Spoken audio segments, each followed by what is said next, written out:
हाँ भाई, good evening. Good evening. आवाज आ रही है मेरी? Good evening.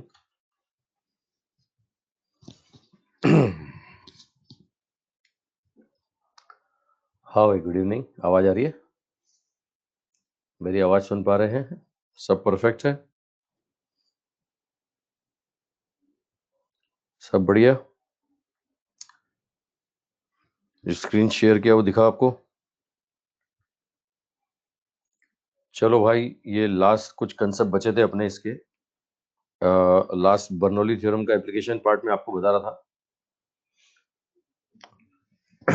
बर्नौली थ्योरम का एप्लीकेशन पार्ट में आपको बता रहा था सर। तो इसमें ये कुछ एग्जांपल मैंने आपको शेयर कर दिए थे, बस ये समझा देता हूँ आपको।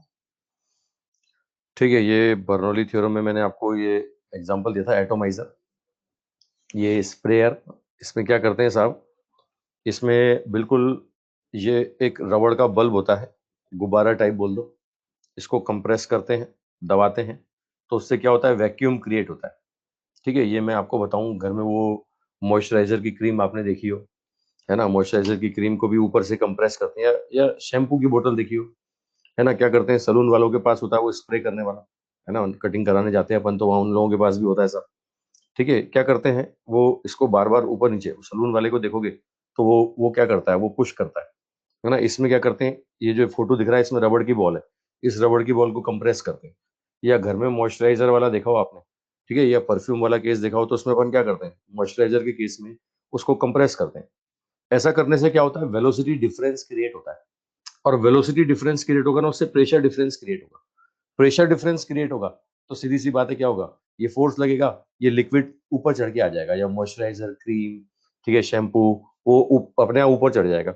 ये क्या होता है, ये पानी, ये लिक्विड, ये ऊपर चढ़ता है साहब। ये ऊपर क्यों चढ़ेगा? क्योंकि यहाँ पर अगर मैं बोलूँ साहब, ये 1 पॉइंट और ये 2 पॉइंट, यहाँ पर प्रेशर P1, यहाँ प्रेशर P2, यहाँ वेलोसिटी V1, यहाँ वेलोसिटी V2। अब क्या करते हैं साहब, ऊपर की वेलोसिटी बढ़ा दी आपने, ये V1 मोर देन V2 हो गया, तो बर्नौली थ्योरम से P1 लेस देन P2 हो गया, तो F1 लेस देन F2 हो गया, है ना? नीचे से जो फोर्स लगेगा ना ऊपर की तरफ, ये होगा F2, और ऊपर से जो फोर्स लगेगा वो होगा F1। अब F2 ज्यादा होगा तो ये क्या होगा, ये ऊपर चढ़ जाएगा, ये ऊपर चढ़ जाएगा। मतलब आप क्या करोगे, रबड़ की बॉल को कंप्रेस करके ऊपर की वेलोसिटी बढ़ाओगे, उससे क्या होगा, प्रेशर का डिफरेंस, वेलोसिटी का डिफरेंस, ये फोर्स लगेगा, ऊपर लिफ्ट हो जाएगा। ठीक है, जैसे कल मैंने आपको हवाई जहाज का लिफ्ट वाला केस बताया था, विंग से, विंग्स के ऊपर की हवा और नीचे की हवा, वेलोसिटी का डिफरेंस क्रिएट कर दो, वही चीज यहाँ पर है ना?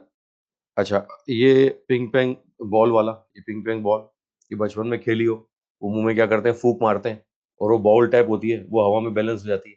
ये आप क्या स्प्रे करके भी कर सकते हो। ठीक है, ये जेट स्प्रे से भी आप हवा में बैलेंस कर सकते हो बॉल को। कंसेप्ट वही होगा साहब, वही कंसेप्ट होगा कि ऊपर की तरफ फोर्स लगना चाहिए जो mg से ज्यादा हो। ठीक है, तो यहाँ से हवा निकल रही है, इधर से हवा निकल रही है, दोनों तरफ की हवा की वेलोसिटी का डिफरेंस क्रिएट कर दोगे, उससे प्रेशर डिफरेंस क्रिएट हो जाएगा, ऊपर की तरफ फोर्स लग जाएगा, वो लिफ्ट हो जाएगा। ठीक है, ये छत उड़ जाता है साहब, टीन की छत उड़ जाती है कई बार, हवा चलती है ना, आंधी चलती है, तो टीन की छत उड़ जाती है। वो ऐसे केस में होगा क्या, ये बाहर जो हवा चल रही है, इसका वेलोसिटी मान लिया ये 1 पॉइंट मान लो, और अंदर का 2 मान लो। अब बाहर कुछ ना कुछ वेलोसिटी होगी, ये V1, अंदर ना के बराबर होगी V2, तो यहाँ आपको पता है V1 मोर देन V2 होगा, तो ऐसे केस में यहाँ P1 और ये क्या होगा, P2 होगा। तो आपको पता है बर्नौली थ्योरम से अगर मैं बोलता हूँ, तो मैं बोलूंगा half rho V square plus P बराबर क्या होगा, कांस्टेंट होगा। ये पी बराबर कांस्टेंट होगा। बात पकड़ में आ रही है? भाई हाइट तो सेम है ना, तो पोटेंशियल एनर्जी तो सेम होगी। अब साथ साफ साफ दिख रहा है कि जहां वेलोसिटी ज्यादा, V1 मोर देन V2, तो P1 लेस देन P2 होगा। ठीक है, अब यहाँ से प्रेशर का डिफरेंस निकाल सकते हो। अच्छा, P1 लेस देन P2 होगा तो F1 लेस देन F2 होगा। ये अंदर से फोर्स लगता होगा F2, और बाहर से फोर्स लगता होगा F1। अब ये अंदर वाला फोर्स ज्यादा हो गया, बाहर वाले से छप्पर उड़ जाएगा, है ना? ये टीन की छत उड़ जाएगी। काम रोल किसका है, बर्नौली थ्योरम। इसी को न्यूमेरिकल बना के पूछते हैं। तो आप देखो, half rho V1 square plus P1 बराबर half rho V2 square plus P2। तो आप देख सकते हैं P2 माइनस P1 बराबर क्या बन जाएगा, half rho V1 square minus V2 square. ये P2 माइनस P1 बन रहा है ना? अब यहाँ से P2 बोले तो ये क्या होगा, प्रेशर होगा, force per unit area, force per unit area, तो F2 माइनस F1 क्या आ जाएगा, ये आ जाएगा हाफ ए रो V1 square minus V2 square. AIPMT में पूछा गया क्वेश्चन है, फोर्स पूछा गया एआईपीएमटी में कि भैया कितना फोर्स लगेगा, न्यूमेरिकली बताओ। ठीक है, ये रूफ छत उड़ जाती है, मतलब टीन की छत, ऐसे घर वाली छत नहीं, ऐसे नहीं घर में आरसीसी की छत उड़ गई। ये अपन बात करें, वो छप्पर लगे होते हैं, टीन की छत लगी होती है, शेड लगी होती है ना, पतली सी शीट लगा देते हैं, वो कई बार उड़ जाती है। ये उड़ने का कारण तुम्हारे सामने है। ठीक है, ऐसे थोड़ी आरसीसी की छत उड़ गई, है ना। बोले क्यों? बोले बर्नौली थ्योरम। बम फेंका किसी ने। ठीक है। अच्छा, ये मूविंग ट्रेन के पास में अपन खड़े होते हैं ना, तो ऐसा लगता है ट्रेन अपने को खींच रही है। फास्ट ट्रेन जा रही है प्लेटफॉर्म से, है ना, मान लिया मालगाड़ी जा रही है और उसके पास तुम खड़े हो, तो ऐसा लगता है कि वो अपने को खींच रही है। कारण क्या है? रीजन है, यहाँ भी वही वेलोसिटी डिफरेंस क्रिएट हुआ। सोचो ये ट्रेन जा रही है ना, ये स्क्रीन को मान लो ट्रेन जा रही है और मैं यहाँ खड़ा हुआ हूँ। अब ट्रेन जा रही है तो यहाँ तो वेलोसिटी कम है, वहां वेलोसिटी ज्यादा है। इधर वेलोसिटी कम है और हवा की, और उधर वेलोसिटी ज्यादा है। तो सीधी सी बात है, उधर प्रेशर कम होगा, इधर प्रेशर ज्यादा होगा। और चीज कहाँ से कहाँ जाती है? हाई प्रेशर से लो प्रेशर जाती है ना। तो मुझे ऐसा लगेगा कि ट्रेन मुझे खींच रही है, ये ट्रेन मुझे खींच रही है। तो यहाँ पर ये रीजन मैंने बताया आपको। ठीक है। अच्छा, मैं और बताऊं आपको। दो कागज है, कागज के बीच में फूंक मारते हैं ना, कागज चिपक जाते हैं। अपनी कॉपी के कागज लो, दो कागज के बीच में फूंक मार के देखो। अब दो कागज के बीच में से हवा जा रही है, उसकी वेलोसिटी ज्यादा है, और कागज के बाहर जो है ना वो वेलोसिटी कम है। कागज के बाहर वेलोसिटी कम है और अंदर वेलोसिटी ज्यादा है। तो होगा क्या? बाहर की तरफ प्रेशर ज्यादा होगा, अंदर की तरफ प्रेशर कम होगा। तो कागज पर बाहर की तरफ से प्रेशर ज्यादा है, कागज क्या होगा? चिपक जाएगा। रीजन क्या है? रीजन है बर्नौली थ्योरम। तो ये बर्नौली थ्योरम के एप्लीकेशन पार्ट मैंने ये एग्जांपल आपको पढ़ने के लिए दिए थे। ये सारे एग्जांपल मैंने आपको समझा दिए। तो भैया फ्लूइड डायनेमिक्स अपना खत्म हो चुका है। न्यूमेरिकल कल अपन ने कर ही लिए थे इसमें। अब जो नेक्स्ट आता है ना साहब, वो बचा हुआ है सिर्फ विस्कोसिटी। एक प्रॉपर्टी बची हुई है इसमें फ्लूइड की, वो है विस्कोसिटी। ठीक है, ये विस्कोसिटी पढ़ लेते हैं साहब। तो यहाँ से आज का मामला शुरू करते हैं अपन। ठीक है। मेट्रो वगैरह पे जाते हैं ना, तो वहाँ वो पीली लाइन लगी होती है, मतलब अपने देसी जनरल रेलवे स्टेशनों पे नहीं लगी होती, और लगी हुई होती है तो ध्यान देते नहीं है। वो मेट्रो वगैरह पे साफ साफ गाड़ी गाड़ी पीली लाइन लगी होती है, बोलते हैं इसके पीछे खड़े हो। ये कई मेट्रो रुकती नहीं है, स्टेशन पे निकल जाती है। तो रीजन आपके सामने है कि भैया नहीं खड़े हो गए तो खींच लेगी तो। ठीक है, अभी कागज को फूंक मार के देखो, दो कागज के बीच में फूंक मारोगे ना, चिपक जाएगा। ठीक है, चलो आ जाओ भाई, आ जाओ, बस हो गया बहुत, विस्कोसिटी पे आ जाओ। अब ये विस्कोसिटी क्या है, मैं शुरू कर रहा हूँ आज का काम यहाँ से। विस्कोसिटी क्या है साहब? ये इंटरनल फ्रिक्शन है ना। ये लिक्विड में गैसेस के बीच में इंटरनल फ्रिक्शन पाया जाता है। इसमें क्या होते हैं, लिक्विड की लेयर्स अपने रिलेटिव मोशन का अपोज करती है। भाई फ्रिक्शन का काम क्या है? रिलेटिव मोशन का अपोज करना। अब क्या होता है साहब, यहाँ पर क्या होता है, ये एक तरह से इंटरनल फ्रिक्शन है। ये एक्सटर्नल फ्रिक्शन नहीं है, कौन सा है? Internal friction. जब फ्रिक्शन पढ़ा था ना, तो मैंने इंटरनल और एक्सटर्नल दो तरह के फ्रिक्शन बताए थे। इंटरनल फ्रिक्शन के एग्जांपल में यही बताया था, विस्कोसिटी। लिक्विड की एक लेयर दूसरी लेयर के ऊपर चलती है ना, तो इनके बीच में जैसे रिलेटिव मोशन मोशन होगा, तो ये एक रिलेटिव मोशन का अपोज करेगी। उस अपोज की प्रॉपर्टी को बोलते हैं विस्कोसिटी। ये विस्कस फोर्स जो लगता है ना, हमेशा मोशन के अपोजिट लगता है, सुन लेना। विस्कस फोर्स हमेशा मोशन के अपोजिट लगेगा। आप लेफ्ट टू राइट जा रहे हैं, तो ये विस्कस फोर्स लगेगा लेफ्ट में, मतलब फ्रिक्शन का जो काम होता है वही लगेगा, है ना। बाइंसी फोर्स में बता चुका हूं, हमेशा अपवर्ड लगता है। विस्कस फोर्स कहीं भी लग सकता है। विस्कस फोर्स हमेशा मोशन के कहां लगेगा? अपोजिट लगेगा। ठीक है। अच्छा, अब इसमें साहब मैं आपको बताऊं, सबसे पहले जी आती है न्यूटन लॉ ऑफ विस्कोसिटी। भाई समझ में आ गया कि इंटरनल फ्रिक्शन है, लिक्विड की लेयर्स रिलेटिव मोशन का अपोज करेंगे, कितना करेंगे, फोर्स कितना लगेगा।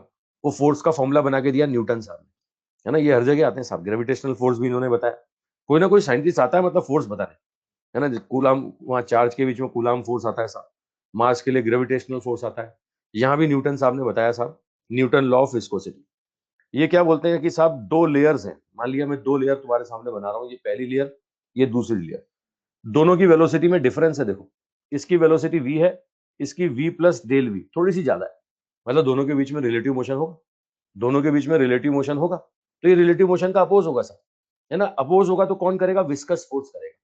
ये विस्कस फोर्स किन फैक्टर पे डिपेंड करता है? पहली बात बोली गई कि साहब ये directly proportional to contact area होता है सर। जितने एरिया में ये कांटेक्ट होगा ना, ये विस्कस फोर्स उसके डायरेक्टली प्रोपोर्शनल होगा। दूसरा होता है साहब, viscous force is directly proportional to del V upon del Y. ये del V upon del Y जो होता है ना, इसको बोलते हैं वेलोसिटी ग्रेडियंट। ये ग्रेडियंट वर्ड का मतलब है, पहले भी बताया था। ग्रेडियंट वर्ड जिस फिजिकल क्वांटिटी के साथ जोड़ दोगे, उसका change with respect to position, है ना। जैसे पढ़ते थे पोटेंशियल ग्रेडियंट, तो बोलते थे del V upon del R, है ना। टेम्परेचर ग्रेडियंट, तो del T upon del R. जिस फिजिकल क्वांटिटी के साथ ग्रेडियंट वर्ड जोड़ दोगे उसका चेंज होगा विद रिस्पेक्ट टू पोजीशन। ठीक है, स्लोप को भी ग्रेडियंट बोलते हैं साहब, स्लोप को भी क्या बोलते हैं, ग्रेडियंट। तो वहां भी क्या करते हो, डीवाई बाई डीएक्स करते हो ना, change with respect to position. तो भैया ये DV upon del V upon del Y का मतलब वेलोसिटी ग्रेडियंट। इसको एक टर्म और देते हैं वेलोसिटी स्ट्रेन। भाई स्ट्रेन का मतलब change divide by original value, तो पोजीशन के रेस्पेक्ट में वेलोसिटी का चेंज। ठीक है, इसको स्ट्रेन रेट भी बोलते हैं साहब, एक नया टर्म वेलोसिटी ग्रेडियंट, या इसको बोलते हैं वेलोसिटी स्ट्रेन, है ना। ये del V upon del Y या वी अपॉन एल, इसको शॉर्ट में ऐसे भी लिखते हैं वी अपॉन एल। ठीक है, वेलोसिटी पर यूनिट लेंथ। ए कॉन्टेक्ट एरिया, आप समझ सकते हो इनको कंबाइन करके लिखें, है ना। ये F is proportional to A, F is proportional to del V upon del Y, तो ये आएगा F V is proportional to A into del V upon del Y. जब प्रोपोर्शनल साइन हटाओगे ना, एक प्रोपोर्शनल कांस्टेंट आएगा ईटा। ये ईटा होता है साहब विस्कोसिटी कोफिशिएंट। ईटा है साहब विस्कोसिटी कोफिशिएंट। मतलब देखो विस्कस फोर्स का फॉर्मूला क्या बन गया, ये बन गया eta A del V upon del Y. ये बन गया eta A del V upon del Y. ठीक है, ये डेल वी क्या होगा साहब, दोनों की वेलोसिटी का डिफरेंस। और देख रहे हो डेल वाई क्या है, ये दोनों की पोजीशन का डिफरेंस। तो पहले की पोजीशन बोल रहा हूँ y1, दूसरे की पोजीशन y2, तो दोनों की रिलेटिव पोजीशन बोले तो डेल वाई हो गया। ये वेलोसिटी का डिफरेंस बोले तो डेल वी हो गया। तो ये आता है साहब del V upon del Y. मतलब विस्कस फोर्स का फॉर्मूला बन गया eta A del V upon del Y. ये कहलाता है न्यूटन लॉ ऑफ विस्कोसिटी। अच्छा, अब ईटा के बारे में कुछ बातें और बता दूं। ये पिछले पेज पे जो ईटा बताया, इसको अगर मैं थोड़ा सा मॉडिफाई करके लिखूं, तो इसको ऐसे भी लिख रहे हैं, ये F by A upon del V upon del Y. याद आ रहा है आपको मॉडुलस ऑफ रिजिडिटी, याद है आपको, elasticity, ratio of stress and strain. ये कुछ वैसा ही बन रहा है, देखो देखो, ये वैसा ही बन रहा है, ये बन रहा है स्ट्रेस और ये बन रहा है स्ट्रेन। ये शेयर स्ट्रेस और ये शेयर स्ट्रेन, है ना। इसको ऐसे भी लिख सकता हूँ, ये शेयर स्ट्रेस, और इसको ऐसे भी लिख सकता हूँ, ये वेलोसिटी ग्रेडियंट। ये ऐसे भी कहला सकता है वेलोसिटी ग्रेडियंट। तो भैया viscosity coefficient, force per unit area divide by del V upon del X या del V upon del Y, तो ये हो गया वेलोसिटी ग्रेडियंट। अब यूनिट बता दूं आपको, यूनिट ऐसा यूनिट बोले तो ऐसा यूनिट देखो साहब, यहां से क्या है साहब, ये न्यूटन इंटू सेकेंड पर मीटर स्क्वायर। मतलब इसका जो ऐसा यूनिट बनेगा ना, ऐसा ही सिस्टम में, एक तो हो गया फोर्स पर यूनिट एरिया, है ना, मैं बना के दिखाऊं आपको, एफ अपॉन ए। तो ये तो क्या हो गया, न्यूटन पर मीटर स्क्वायर। नीचे साहब ये वी बाय एल, ये वेलोसिटी मीटर, है ना, पर सेकेंड। और ये हो गया आपके पास मीटर, देखो मीटर मीटर कैंसिल हो गया, तो कुल मिला के क्या बन रहा है, कुल मिला के बन रहा है न्यूटन पर मीटर स्क्वायर इंटू सेकेंड। समझ पा रहे हो, ये बन रहा है न्यूटन पर मीटर स्क्वायर इंटू सेकेंड। ये ऐसा ही यूनिट बन रही है इसकी। ठीक है, और न्यूटन पर मीटर स्क्वायर को पास्कल भी बोलते हैं। ये न्यूटन पर मीटर स्क्वायर पास्कल भी कहलाता है। तो एक यूनिट बन रही है पास्कल इंटू सेकेंड। इसको बोलते हैं साहब पॉइजली, ये कहलाती है पॉइजली। इसको सिंबल दे रहा हूं भाई पीएल, ये कहलाती है पॉइजली। ठीक है। अच्छा, अब सीजीएस में अगर बोले तो न्यूटन को क्या लिख दोगे, डाइन। ये सेकंड क्या बन जाएगा भाई, सेकंड तो सेकंड में रहेगा। ठीक है, ये सेकंड तो सेकंड में ही रहेगा। साथ में क्या बन जाएगा साहब, ये बन जाएगा एक आपके पास सेंटीमीटर स्क्वायर। ठीक है, ये न्यूटन इंटू सेकेंड पर मीटर स्क्वायर। अब ये सीजीएस में इसको बोलते हैं पॉइस, पॉइस। ठीक है। अब दोनों का रिलेशन आपको बता दूं मैं, ये सेंटी मिली डेसी, ये प्रीफिक्स तो तुम जानते हो भाई। सेंटी बोले तो 10⁻², मिली बोले 10⁻³ डेसी बोले तो 10⁻⁻1, डेका बोले, डेका, डेका का मतलब 10 टाइम्स। एक डेका पॉइस मतलब 10 पॉइस, एक डेका पॉइस मतलब 10 पॉइस। तो अब इसका पॉइजली से रिलेशन देख लो।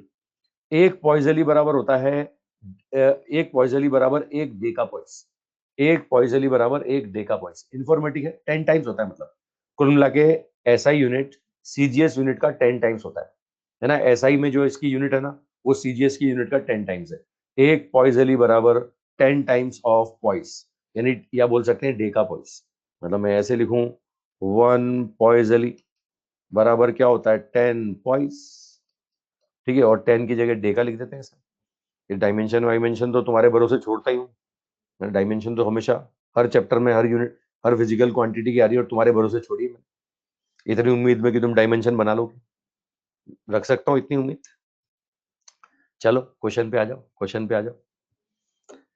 ठीक है, ये बोल रहा है साहब 3 मिलीमीटर थिकनेस की लेयर है साहब, glycerine between plates of area this. दो प्लेट के बीच में ये ग्लिसरीन डाल दी आपने। ठीक है, अब बोल रहा है कि साहब यहाँ पर विस्कोसिटी कोफिशिएंट इतना है, कितना फोर्स चाहिए उनको इतनी स्पीड से चलाने के लिए। ये रिलेटिव वेलोसिटी दे दी साहब, मतलब ये डेल वी दे दिया आपको। देखो डेल वी 12 सेंटीमीटर पर सेकेंड, थिकनेस दिया हुआ है 3 mm, एरिया दिया हुआ है 10⁻³ मीटर स्क्वायर, ईटा दिया हुआ है, फोर्स पूछ रहा था। देखो साहब इतना आसान क्वेश्चन, भाई ईटा है, ए है, डेल वी डेल वाई है, सबको ऐसा ही सिस्टम में रख दो। ईटा तो ऐसा ही सिस्टम में दिया हुआ है, एरिया भी मीटर स्क्वायर ऐसा सिस्टम में दिया हुआ है, वो डेल भी जो दिया हुआ है ना सेंटीमीटर, सेंटीमीटर को मीटर में बदल दिया, वो डेल बाय mm, ये mm को भी मीटर में बदल दिया। सारे डाटा ऐसे सिस्टम में तो न्यूटन में आंसर आ जाएगा। देखो सॉल्व करो, कितना बनता है 3 से ये बनता है साहब 4, 4 और 2 8, 8 इंटू 10⁻⁻² न्यूटन, मतलब बोले तो 0.08 न्यूटन हो गया सर। फोर्स का वैल्यू हो गया 0.08 न्यूटन आ रहा है साहब। ठीक है, इतना फोर्स लगेगा 0.08 न्यूटन। चलो एक और क्वेश्चन लो, एक और। बहुत दिनों के पुली के दर्शन किए हुए, पुली आ गई, देखो मास लटका दिया, ये मास 10 ग्राम लटका दिया, 10 ग्राम इसको नीचे खींचेगा। अब 10 ग्राम इसको नीचे खींचेगा तो रस्सी से वो बंधा हुआ ऊपर देखो एक ब्लॉक, वो ब्लॉक वो रस्सी इस ब्लॉक को आगे खींचेगी। यहाँ पर तुमने एक लिक्विड की फिल्म बना रखी है साहब, लिक्विड की फिल्म है ना, और तुम्हें साफ साफ बोल रहा है कि विस्कस लिक्विड है, तो भैया अपोज करेगा ये तो, है ना। समझ सकते हो विस्कस फोर्स कहाँ लगेगा, ये विस्कस फोर्स पीछे की तरफ लगेगा, रिलेटिव मोशन का अपोज करेगा, फिसलने का अपोज करेगा। अब बोल रहा है कांस्टेंट वेलोसिटी से चलता है, तो सीधी सी बात है अगर कांस्टेंट वेलोसिटी से चलता है तो ये T बराबर एफ भी होगा। इस ब्लॉक पे जो फोर्स लग रहा है वो टेंशन फोर्स लग रहा है, और साफ साफ दिख रहा है कि भैया वेलोसिटी कांस्टेंट है तो T बराबर कितना होगा, ये 10 g होगा, ये T बराबर 10 g होगा। दिख रहा है ना साफ साफ, फोर्स दिख रहा है आपको, 10 g का फोर्स लगाया आपने। ठीक है, अब ये क्या चाह रहा है, ये चाह रहा है कि साहब बताओ कि विस्कोसिटी कोफिशिएंट कितना होगा। तो फोर्स हमें दिख गया साहब, फोर्स कितना है वो हमें दिख गया, फोर्स है 10 g के बराबर। एरिया क्वेश्चन में दिया हुआ है, डेल वाई आपको दिया हुआ है, अच्छा वी भी दिया हुआ है, ये डेल वी भी दिया हुआ है 2 सेंटीमीटर पर सेकेंड, ये डेल वी बराबर ये भी दिया हुआ है 2 सेंटीमीटर पर सेकेंड। सॉल्व कर लो भाई, यूनिट का ध्यान रखना, फोर्स क्या लोगे 10 g। अच्छा फोर्स लेंगे साहब कितना, ये फोर्स लेने वाले हैं अपन 10 g। ध्यान देना ये 10 ग्राम है, ग्राम, ग्राम को किलोग्राम में बदल दो, ये ग्राम को किलोग्राम में तो 10⁻⁻1 न्यूटन, ये फोर्स ले रहा हूँ 10⁻⁻1 Newton.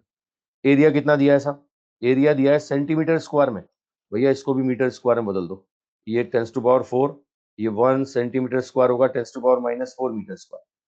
Del V upon del Y, अब डेल वी अगर बोले तो कितना हो गया साहब 2 सेंटीमीटर पर सेकेंड, लो साहब सेंटीमीटर को मीटर में बदल दिया। डेल वाई बोलो, डेल वाई बोलो तो कितना होगा, ये डेल वाई बोले तो कितना आ गया 0.02 सेंटीमीटर, 0.02 इंटू 10⁻⁻²। ये सॉल्व कर लो भाई, ये सॉल्व कर लो, ईटा आपके पास आ जाएगा। सारे डाटा ऐसे सिस्टम में रख दिए, अगर सारे डाटा ऐसे सिस्टम में तो पॉइजली में आंसर आएगा, पॉइजली। ठीक है भाई, ये ईटा का फॉर्मूला बताया ना मैंने आपको, ईटा बताया साहब force per unit area, stress upon strain, है ना, स्ट्रेस हो गया एफ बाय, स्ट्रेन हो गया del V upon del Y. ये डाटा रख रहा हूँ तुम्हारे सामने, ऐसा ही सिस्टम है। अब सॉल्व करो, बताओ कितना आता है। ठीक है, सारे डाटा ऐसा ही सिस्टम में, इसको सॉल्व करें, ये सब ऐसा ही सिस्टम में, इसको सॉल्व करो, बताओ कितना, कितना 0.01, 0.001 पॉइजली, 0.001 पॉइजली, 2 से 2 कैंसिल हो गया। ठीक है, ये 10⁻⁻2 से 10⁻⁻2 कैंसिल, 4 से 4 कैंसिल, 10⁻³ बच रहा है सब, 0.01 ओवरऑल 10⁻³ ऐसा सिस्टम है। तो 0.001 पॉइजली, या इसको बोले पॉइस की फॉर्म में बोले तो 0.01 पॉइस, 0.01 पॉइस, वो तुम बदल लोगे, है ना। सीजीएस और एमकेएस का रिलेशन मैंने आपको बता दिया, मतलब फॉर्मूला बेस्ड कंसेप्ट है, फॉर्मूले पता हो अपने को, कोई विशेष चीज नहीं है। एक और क्वेश्चन लो, एक और लो। ये देखो सबको पता है mg sin थीटा नीचे लगेगा, ये mg sin 37 नीचे लगेगा। अब तुमसे बोल रहा है कि साहब यहाँ विस्कस लिक्विड डाला हुआ है, अब विस्कस लिक्विड डाला हुआ है तो इसके मोशन का अपोज करेगा, तो विस्कस फोर्स कहाँ लगेगा, ऊपर। ये बोल रहा है कि कांस्टेंट वेलोसिटी v से नीचे आ रहा है। अब सबको पता है अगर कांस्टेंट वेलोसिटी v से नीचे आ रहा है तो नेट फोर्स 0 है, और नेट फोर्स 0 है तो विस्कस फोर्स किसके बराबर है, ये विस्कस फोर्स mg sin 37 के बराबर है। भाई जब ऑब्जेक्ट कांस्टेंट वेलोसिटी से चलेगा तो नीचे वाला फोर्स बराबर ऊपर वाला फोर्स, तभी तो नेट फोर्स 0 होगा। बोला साहब ईटा बताइए, साहब ईटा कोफिशिएंट ऑफ विस्कोसिटी बताना है आपको। ठीक है, तो अभी बताया मैंने ईटा स्ट्रेस अपॉन स्ट्रेन, स्ट्रेस हो गया force per unit area, strain हो गया ये V बाय एल। ठीक है, ये V बाय एल, साइड का लेंथ क्या कितना दे रहा है, ये R दे रहा है सब R, साइड का लेंथ R दे रहा है, तो ये V बाय R मान लो। समझ पा रहे हो ना? फोर्स का वैल्यू रख दो, फोर्स का value mg sin 37, mg sin 37 divide by area, ये R अपॉन V। साइन 37 सबको पता है कितना, साइन 37 3/5, ये 3 mgr upon 5a into V, ये आंसर आ गया सर।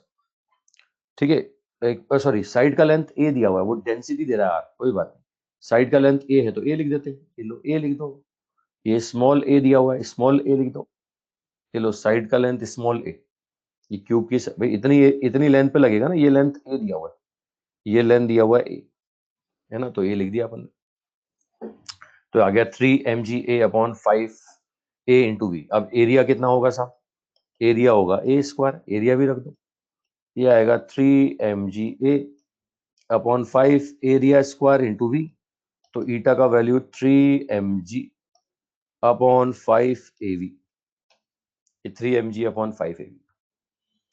ठीक है, मास को डेंसिटी में बदलना है तो वो भी कर सकते हैं, ये लो मास को लिखें वॉल्यूम इंटू डेंसिटी, है ना, वॉल्यूम कितना हो गया साहब a की पावर 3 इंटू आर, ये लो, और भी अलग अलग फॉर्म में, जिस फॉर्म में आंसर बोले अपन सब में बदल देंगे साहब। लो, ये a स्क्वायर बचेगा, तो ईटा का आंसर कितना आ गया, 3a square R G upon 5b, ये लो, ये आंसर आ गया।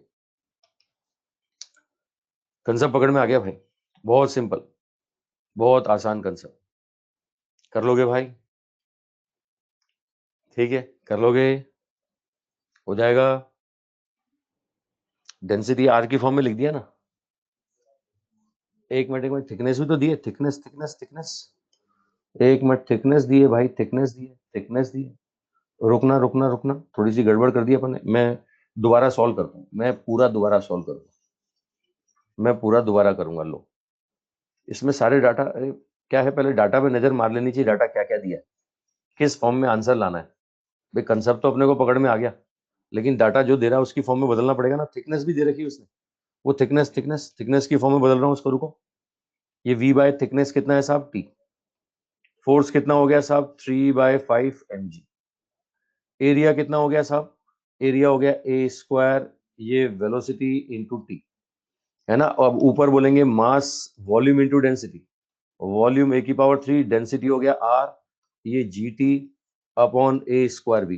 अब सॉल्व करता हूं तो क्या बनता है, 3ar gt अपॉन 5b, ये आंसर आ रहा है, जो डाटा दिया उनके फॉर्म में आंसर। लो, ठीक है, एक ए बच गया साहब, ऊपर a की पावर 3, मास को लिखा ना वॉल्यूम इंटू डेंसिटी, कि मास वॉल्यूम इंटू डेंसिटी, है ना, डेंसिटी वॉल्यूम हो गया a की पावर 3, डेंसिटी दिया हुआ है r। ठीक है, हर बात समझ गए भाई, समझ गए ना, जो डाटा देगा उसकी फॉर्म बदलना पड़ेगा, बहुत आसान फंडा है। फोर्स डिस्कस फोर्स समझ ही गया कि कांस्टेंट वेलोसिटी चल रहा है तो mg sin 37 के बराबर होगा।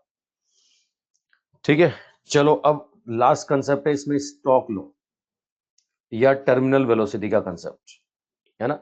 विस्कोसिटी में दो ही चीजें आती है, एक तो न्यूटन का फोर्स का फॉर्मूला, और एक आता है साहब ये टर्मिनल वेलोसिटी, स्टॉक फोर्स, है ना। अब ये टर्मिनल क्या है इसका चक्कर में आपको बता दूं, हाँ, बेन स्टोक्स नहीं, वो इंग्लैंड का बैट्समैन नहीं साहब, आओ स्टोक्स लो, ये स्टोक्स साहब ने क्या बोला कि भैया किसी विस्कस लिक्विड में जब कोई ऑब्जेक्ट चलता है ना, तो उसकी वेलोसिटी, उस पर जो फोर्स लगता है ना, वो force is directly proportional to velocity होता है, मतलब viscous force is directly proportional to velocity होता है, जितना तेज चलेगा ना फोर्स उतना ज्यादा लगेगा, मतलब रगड़ उतनी तेज लगेगी, जितना धीरे चलेगा ना उतनी धीरे रगड़ लगेगी, है ना, ये साहब विस्कस फोर्स।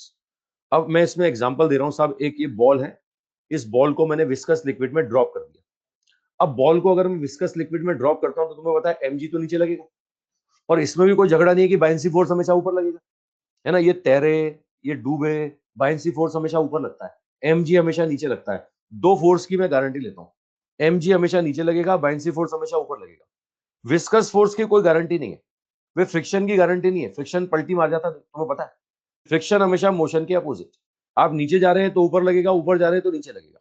चलो फोटो में देखो, फोटो में देखो, मैं इसकी डायरेक्शन बोल रहा हूँ, ये नीचे जा रहा है, मैंने ड्रॉप कर दिया तो कहां जाएगा, नीचे जाएगा, तो विस्कस फोर्स कहां लगेगा? ऊपर लगेगा, है ना भाई। ये सिंक करने वाली कंडीशन है, बॉडी की डेंसिटी लिक्विड की डेंसिटी से ज्यादा होगी तो सिंक करेगा, तो विस्कस फोर्स कहां लगेगा? ऊपर। अब तुम्हें अच्छी तरह पता है किसी को ड्रॉप करते हैं ऊपर से नीचे आता है तो वेलोसिटी बढ़ती है साहब, वेलोसिटी बढ़ती है तो ये विस्कस फोर्स क्या होगा? ये विस्कस फोर्स बढ़ेगा, है ना। वेलोसिटी बढ़ेगी तो विस्कस फोर्स बढ़ेगा। अब सोचो नीचे की तरफ लग रहा है mg, ऊपर लग रहा है बायंसी और विस्कस फोर्स। ऊपर वाला फोर्स भाई बायंसी तो नहीं बढ़ने वाला, बायंसी तो कांस्टेंट हो गया, लेकिन ये विस्कस फोर्स तो बढ़ता रहेगा ना। अब सोचो ऊपर वाला फोर्स बढ़ता रहेगा और बढ़ते बढ़ते इन दोनों फोर्स का सम mg के बराबर हो गया। सुनना मेरी बात, ऊपर की तरफ है बायंसी, ऊपर की तरफ है विस्कस, नीचे की तरफ है mg। mg नहीं बढ़ रहा, बायंसी नहीं बढ़ रहा, लेकिन विस्कस फोर्स बढ़ रहा है। तो एक सिचुएशन ऐसी आएगी कि इन दोनों का सम mg के बराबर हो जाएगा, बायंसी और विस्कस का सम mg के बराबर हो जाएगा। उस समय नेट फोर्स जीरो हो जाएगा। नेट फोर्स जीरो हो जाएगा तो एक्सीलरेशन भी जीरो हो जाएगा, और अगर एक्सीलरेशन जीरो हो गया तो उस समय वेलोसिटी क्या हो जाएगी? कांस्टेंट हो जाएगी। और वही क्या होगी? मैक्सिमम वेलोसिटी होगी। उस मैक्सिमम वेलोसिटी को बोलते हैं टर्मिनल वेलोसिटी। ये बात अपन पहले भी कर चुके हैं। वेलोसिटी वेलोसिटी किस इंस्टेंट पे मैक्सिमम होती है? जहां एक्सीलरेशन जीरो होता है। जिस इंस्टेंट पे एक्सीलरेशन जीरो होता है ना, वहां वेलोसिटी मैक्सिमम होती है। अब सोचो अगर यहां पर क्या हो गया, यहां पर एक्सीलरेशन जीरो हो गया, नेट फोर्स जीरो हो गया, तो उसके बाद ये कांस्टेंट वेलोसिटी से नीचे उतरेगा। मतलब पहले इसकी वेलोसिटी बढ़ती जाएगी बढ़ती जाएगी बढ़ती जाएगी, है ना, लेकिन उसके बाद क्या होगी? फिर कांस्टेंट हो जाएगी। तो पहले ये इंक्रीजिंग वेलोसिटी से नीचे आएगा, उसके बाद कांस्टेंट वेलोसिटी से नीचे आएगा। उस कांस्टेंट मैक्सिमम वेलोसिटी को क्या नाम देते हैं? Terminal velocity. तो टर्मिनल का कंडीशन पता लग गया। टर्मिनल का कंडीशन क्या होगा साहब? Viscous force plus buoyancy force, इन दोनों का सम मिलकर के किसके बराबर हो जाएगा? mg के बराबर। ठीक है, तो इस समय क्या हो जाएगा? इस समय हम बोलेंगे नेट फोर्स जीरो हो गया, नेट फोर्स जीरो हो गया। मैं बोलूंगा नेट एक्सीलरेशन जीरो हो गया। मतलब इस इंस्टेंट के बाद में वेलोसिटी क्या हो गई? ये वेलोसिटी कांस्टेंट हो गई, है ना। ये मैक्सिमम कांस्टेंट वेलोसिटी, ये मैक्सिमम कांस्टेंट वेलोसिटी, इसी को क्या बोलते हैं? इसी को बोलते हैं साहब टर्मिनल वेलोसिटी। यही कहलाती है टर्मिनल वेलोसिटी। बात पकड़ में आ गई साहब? चलो आ जाओ, अब मैथमेटिकली इसका वैल्यू निकाल लेते हैं टर्मिनल वेलोसिटी का। विस्कस फोर्स क्या बोलोगे? 6 pi eta R into V terminal. Buoyancy force क्या बोलोगे? Volume of body, density of liquid into G. mg क्या बोलोगे? Volume of body, density of body into G, है ना। तो देखो इसको थोड़ा सा सिंप्लीफाई करें, 6 pi eta R V terminal बराबर होगा ये वी जी कॉमन, ये डीबी माइनस डीएल। ठीक है, इसमें चलो डीबी को भी कॉमन ले लो। ठीक है, ये आएगा साहब 6 pi eta R V terminal.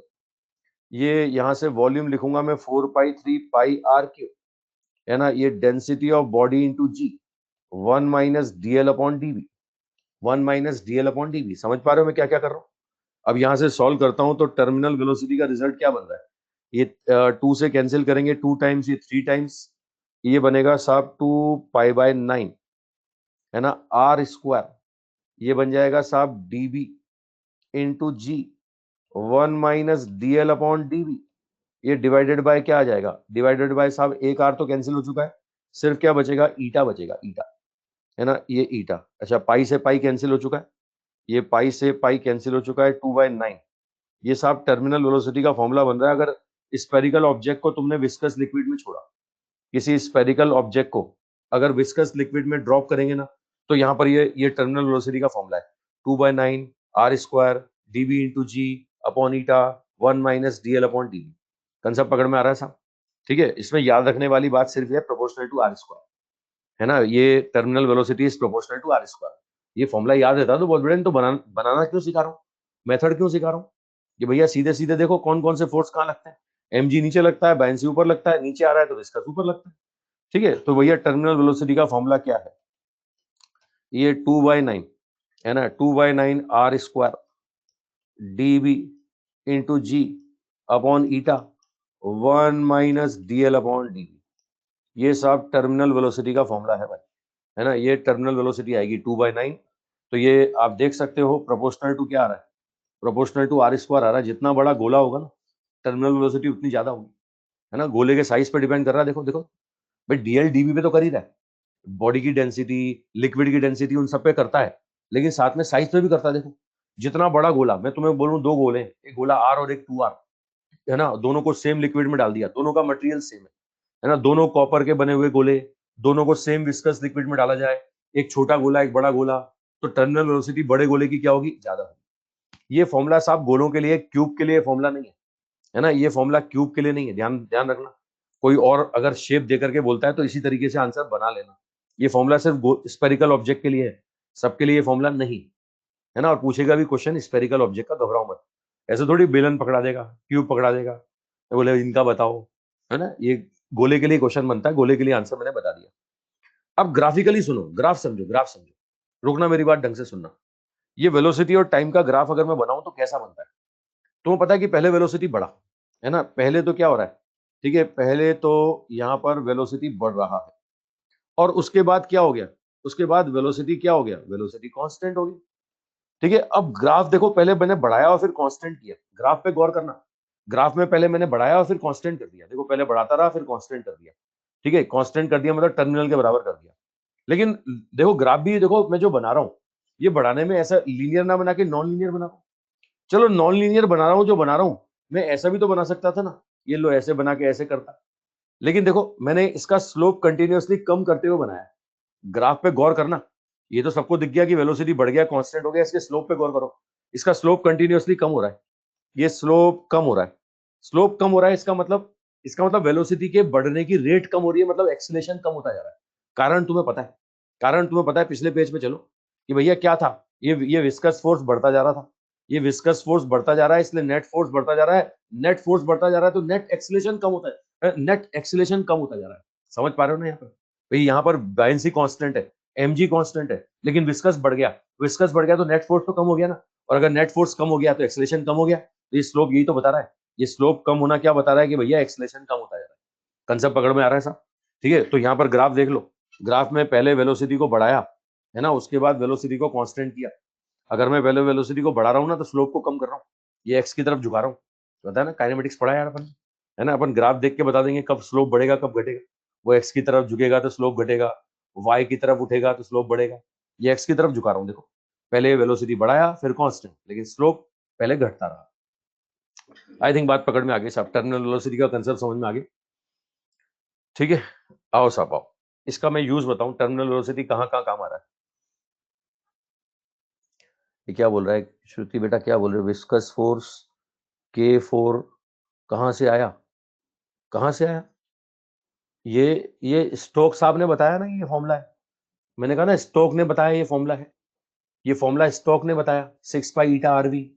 मैंने कुछ नहीं किया, मैंने कुछ नहीं किया भाई, वो स्टोक ने जो बताया, मैंने ऐसा कैसा तुम्हें बता दिया, है ना। मैंने ऐसा कैसा तुम्हें बता दिया, मैंने कुछ नहीं किया इसमें।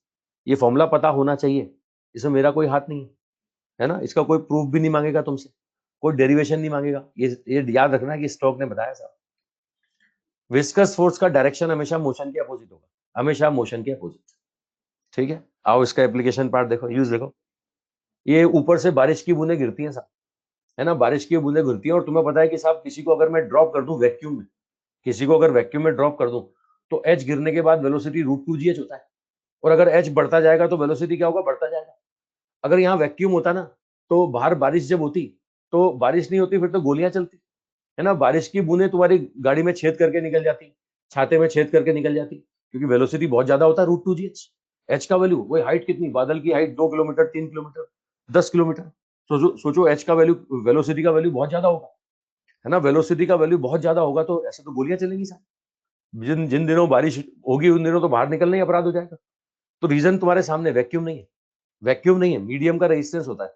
ये मीडियम की विस्कोसिटी काम करती है, और उसकी वजह से क्या होता है, धीरे धीरे टर्मिनल वेलोसिटी गेन कर लेती है, और एक कांस्टेंट वेलोसिटी से बारिश की बूंदें गिरती है ना। तो ये देखो, टर्मिनल का एप्लीकेशन पार्ट बता रहा हूँ। ठीक है, दूसरा साहब, ये पैराशूट से जब कूदते हैं, जब आप पैराशूट लेकर के कूदते हैं ना, तो वहां भी टर्मिनल वेलोसिटी का कंसेप्ट काम आता है। एयर का रेजिस्टेंस, मीडियम का रेजिस्टेंस, ये मीडियम का रेजिस्टेंस क्या करता है साहब, ऊपर की तरफ फोर्स लगाता है, उसकी वजह से क्या होता है, टर्मिनल वेलोसिटी गेन करके पैराशूट नीचे गिरता है। ठीक है, अच्छा और बताऊं, मैं वो मिलिकन का ऑयल ड्रॉप एक्सपेरिमेंट पढ़ते हो। मिलिकन के ऑयल ड्रॉप एक्सपेरिमेंट से क्वांटाइजेशन ऑफ चार्ज प्रूफ होता है, अगर आपको याद आता हो तो, क्वांटाइजेशन ऑफ चार्ज। ठीक है, चलो सुना है ना मिलिकन का ऑयल ड्रॉप एक्सपेरिमेंट, तुमने नहीं किया कोई दिक्कत नहीं, नहीं पढ़ा कोई दिक्कत नहीं। थियोरेटिकल क्वेश्चन बनता है, क्वांटाइजेशन ऑफ चार्ज कहां से प्रूफ करते हैं, मिलिकन ऑयल ड्रॉप एक्सपेरिमेंट से। तो वहां भी क्या, ये बायंसी फोर्स, विस्कस फोर्स का कंसेप्ट यूज किया जाता है। डेरिवेशन कोई नहीं पूछेगा, तुम्हें सिर्फ याद रखना है साहब कि भैया वहां मिलिकन ऑयल ड्रॉप एक्सपेरिमेंट से क्वांटा ऑफ चार्ज अब जो आप प्रूफ करते हैं, तो वहां पर विस्कस लिक्विड यूज करते हैं, और लिक्विड के विस्कस फोर्स का यूज करते हैं, मतलब टर्मिनल वेलोसिटी का यूज करते हैं। ये सिंपल एग्जांपल बता दिए, याद रखने आप। ठीक है, न्यूमेरिकल कर लो कुछ, विस्कस फोर्स पर कुछ क्वेश्चन कर लें। आओ साहब जल्दी आओ। ये बोल रहा है दो सेम मटेरियल की बॉल है, मटेरियल सेम है लेकिन मास अलग अलग दे रहा है, m और 8m। बोल रहा है टर्मिनल वेलोसिटी का रेशो बताइए साहब, रेशो बताइए टर्मिनल वेलोसिटी का। दोनों बॉल का मास अलग अलग है ना, मटेरियल सेम है। बोल रहा है टर्मिनल वेलोसिटी का रेशो बताइए। अब टर्मिनल वेलोसिटी का फॉर्मूला अभी बनाया आपने, 2/9 r²। ठीक है, ये dv into G upon eta 1 - dl/dv।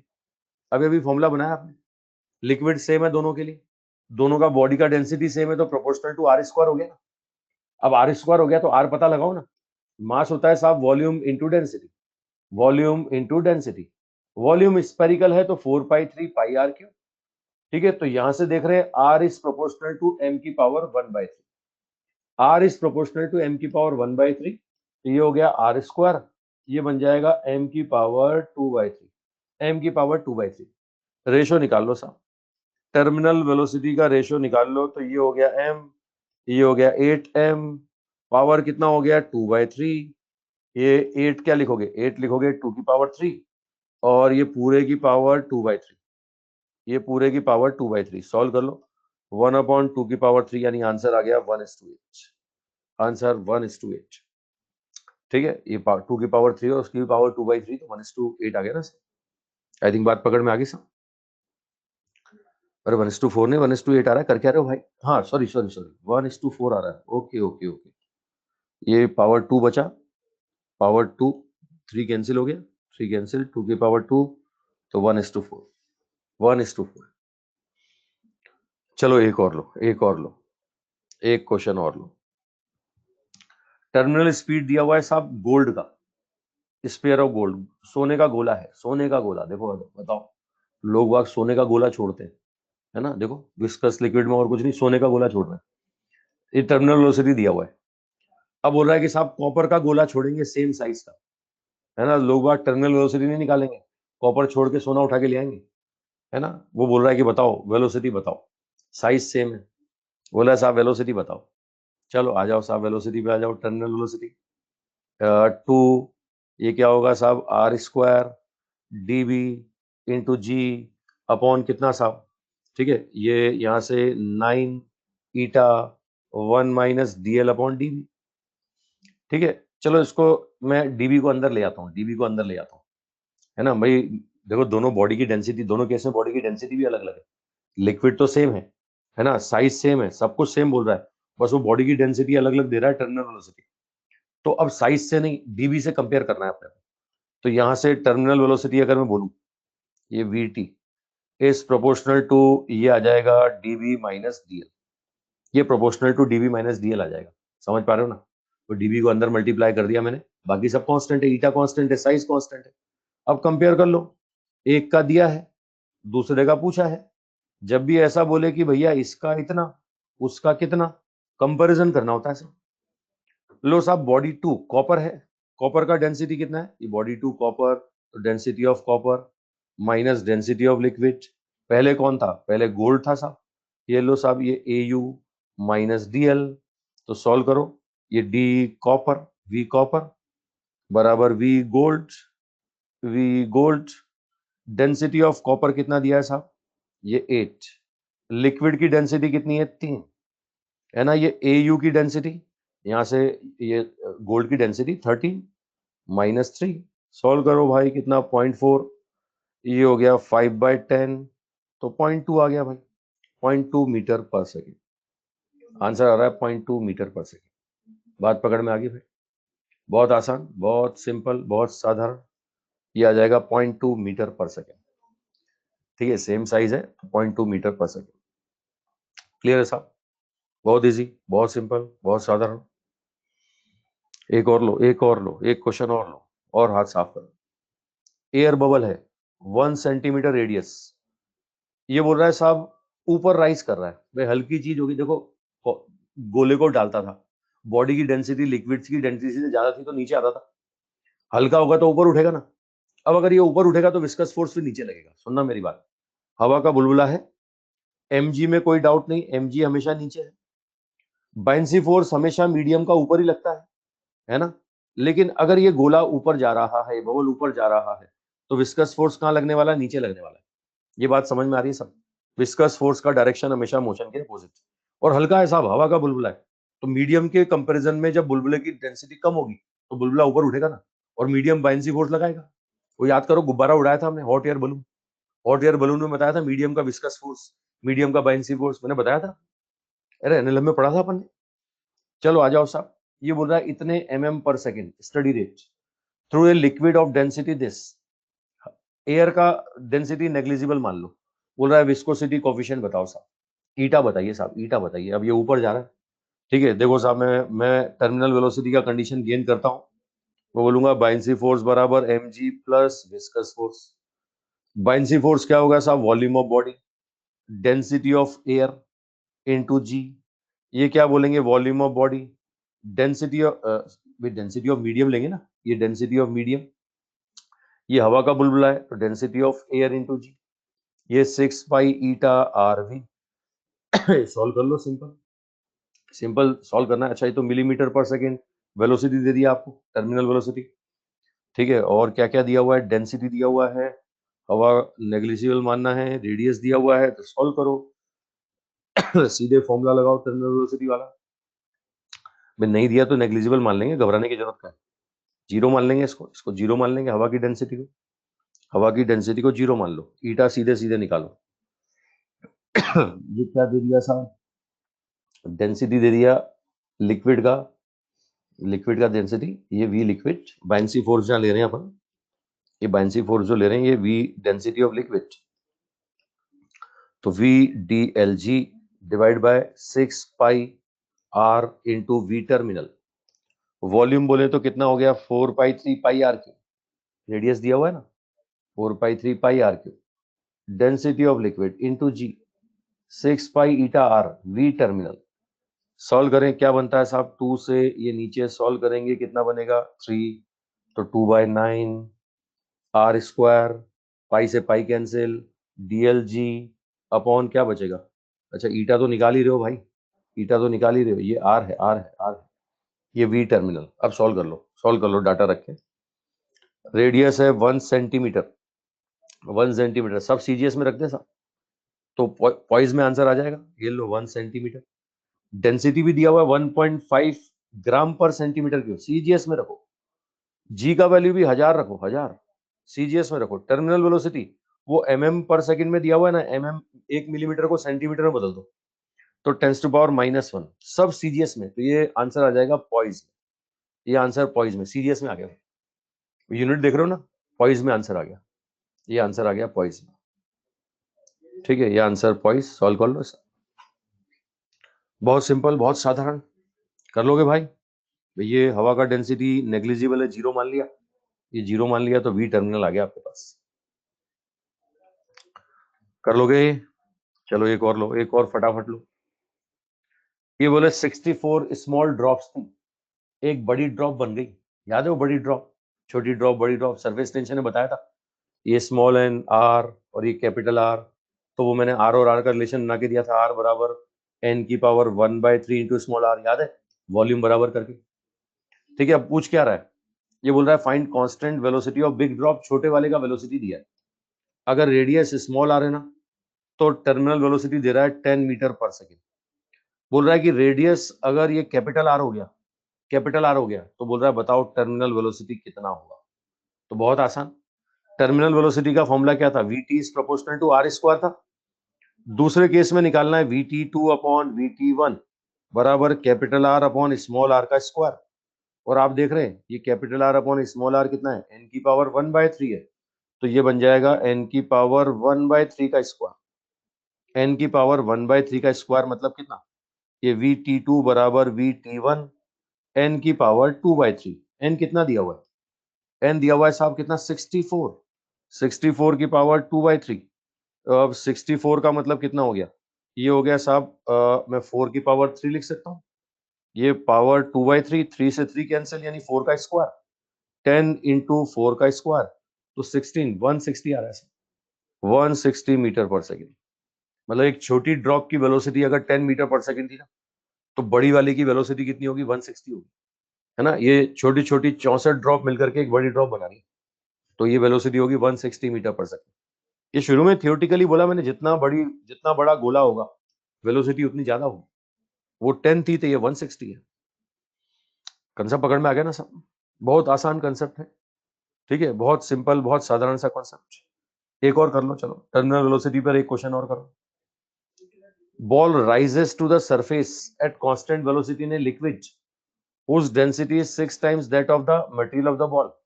सीधी सी बात है, बॉडी की डेंसिटी अगर कम होगी तो ये ऊपर उठेगा ही ना। ये लिक्विड की डेंसिटी बॉडी की डेंसिटी का 6 टाइम बोल रहा है। तो बोल रहा है find the ratio of force of friction acting on the rising ball and its weight. देखो सिंपल, ये लिक्विड, अब डायरेक्शन पहचानना तुम्हें आता है? तो पता है बायंसी तो हमेशा ऊपर लगता है, तुम्हें पता है हमेशा mg नीचे लगता है। अगर ये ऊपर जा रहा है तो विस्कस फोर्स हमेशा कहां लगेगा? हमेशा विस्कस फोर्स नीचे लगेगा, हमेशा विस्कस फोर्स नीचे लगेगा। समझ रहे हो? अब मैथमेटिकली बोले तो बायंसी बराबर क्या होगा? mg प्लस विस्कस होगा भाई, है ना। बायंसी क्या बोलेंगे साहब? Volume of body, density of liquid into G. ये क्या बोलेंगे? ये तो पूछ रहा है, ये बोल रहा है ना friction force acting on the rising ball and its weight. mg और fv का रेशो पूछ रहा है साहब, mg और fv का रेशो। तो यहां से मैं fv कॉमन ले लेता हूं। अगर fv कॉमन लूंगा तो ये बनेगा mg अपॉन fv प्लस 1। यही तो निकालना है अपने को। डिवाइड करो साहब, v dlg divide by viscous force क्या होगा साहब? है ना, ये क्या निकालना है? कांस्टेंट वेलोसिटी से ऊपर राइज कर रहा है, कांस्टेंट वेलोसिटी, और क्या दिया हुआ है? Ratio of force. अच्छा, इतना करने की जरूरत भी नहीं है ना यार, ये तो mg डिवाइड बाय fv सीधे ही कर दो ना। mg कितना हो गया साहब? Volume into density of body. Viscous force क्या बोलोगे? यहां से विस्कस फोर्स में सीधे लिख सकता हूं बायंसी फोर्स और mg की फॉर्म में। ये लो, जो डाटा दिया है ना उनकी फॉर्म में बदलना पड़ेगा। यहां से विस्कस फोर्स क्या लिखूंगा? मैं लिखूंगा बायंसी माइनस mg। ये लो साहब, ये बायंसी फोर्स माइनस mg लिख देंगे, buoyancy force minus mg। Concept पकड़ में आ रहा है ना? ये रेशियो निकालना है। अब सिंप्लीफाई कर लो, जो डाटा दिया है उसकी फॉर्म में रख के सिंप्लीफाई कर दो। ये volume into density of body into G, buoyancy force volume density of liquid into G, ये volume density of body into G. ये v से v कैंसिल, g से g कैंसिल, ये dv divide by dl minus dv। Solve कर लो भाई। Liquid की density दे रखी है बॉडी की डेंसिटी का 6 टाइम्स, सॉल्व करेंगे 1/5 आ जाएगा। आंसर आएगा 1:5, 1:5। क्वेश्चन में जो डाटा गिवन है उसकी फॉर्म में विस्कस फोर्स को मैंने लिख दिया F बायंसी माइनस mg, तो 1:5, 1:5 है, ठीक है। अच्छा, ये क्या बोल रहा है? Ratio of force, friction force, Fv और mg का रेशियो पूछ रहा है, तो उल्टा हो जाएगा। Fv और mg का रेशियो तो उल्टा हो जाएगा, 5:1, अपोजिट हो जाएगा। कर लोगे भाई? कंसेप्ट पकड़ में आ गया? विस्कस फोर्स की डायरेक्शन हमेशा मोशन के अपोजिट, विस्कस का डायरेक्शन हमेशा मोशन के अपोजिट। एक और बताओ, चलो एक और जल्दी से बता दो। एक गोले का मास दिया हुआ है 2 किलो, गोले की डेंसिटी भी दिया हुआ है, ये मास ऑफ बॉडी, ये 2 kg, डेंसिटी ऑफ बॉडी 5 ग्राम पर सीसी, है ना। ये बोल रहा है कि साहब ये ग्लिसरीन में डाल दिया, लो साहब डेंसिटी ऑफ लिक्विड भी दे दिया 3 ग्राम पर सीसी।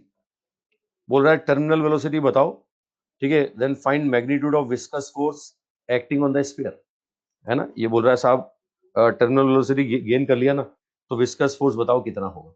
बड़ा सिंपल भैया, यहां से मैं क्या बोलूंगा, टर्मिनल के केस में क्या होता था, साफ साफ देख के पता लग रहा है बॉडी की डेंसिटी लिक्विड से ज्यादा है, बॉडी की डेंसिटी लिक्विड से ज्यादा है, तो इसका मतलब नीचे जाएगा, सिंक होगा, डूबेगा।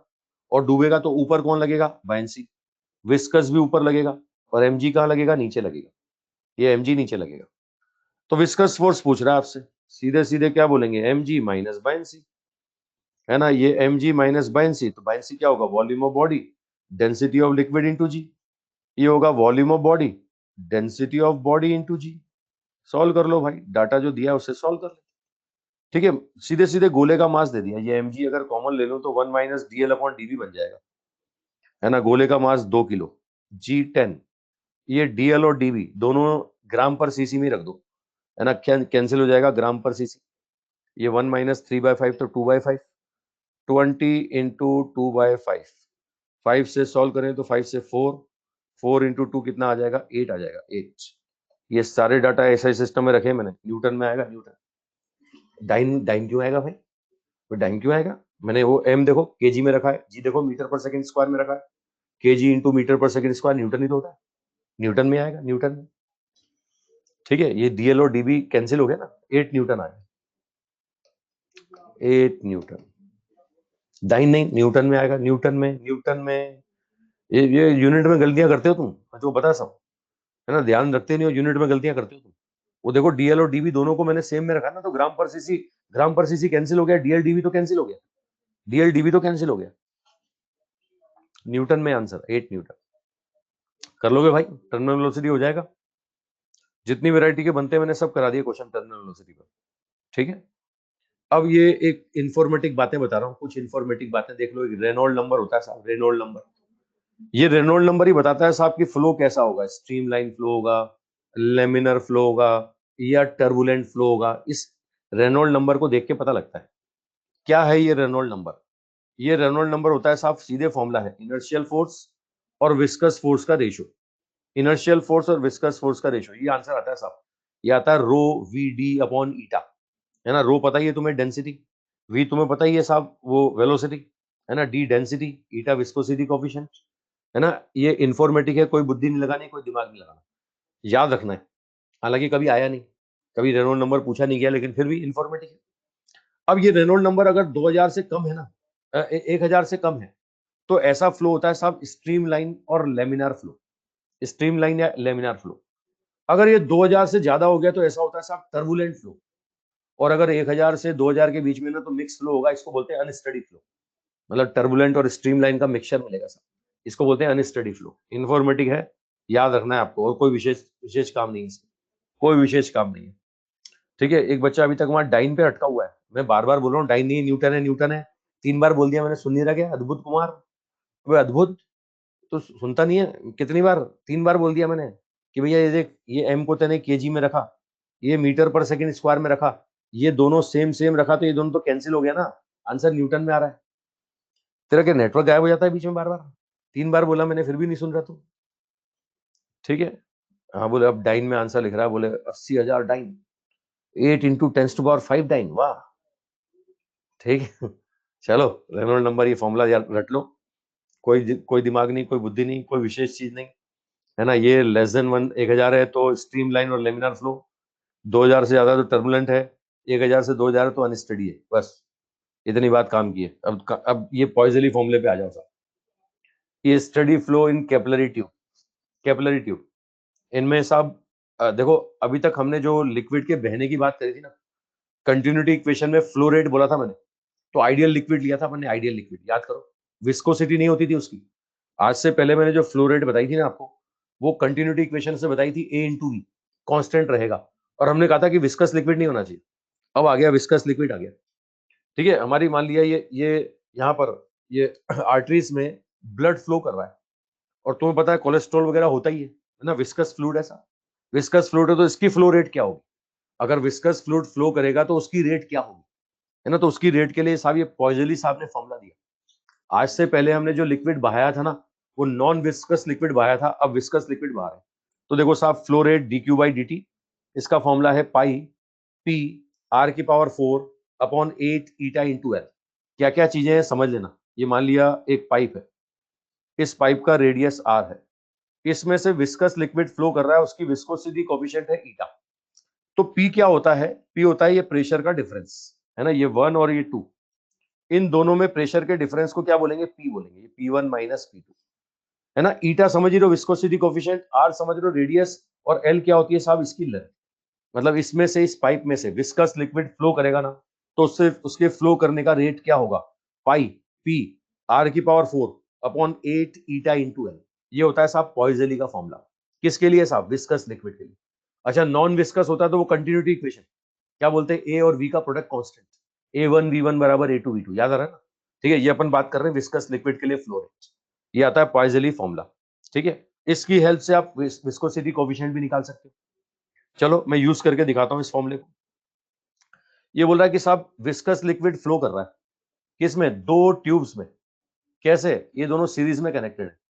लेंथ दे रखा है L और 4L और रेडियस दे रखी है R और 2R।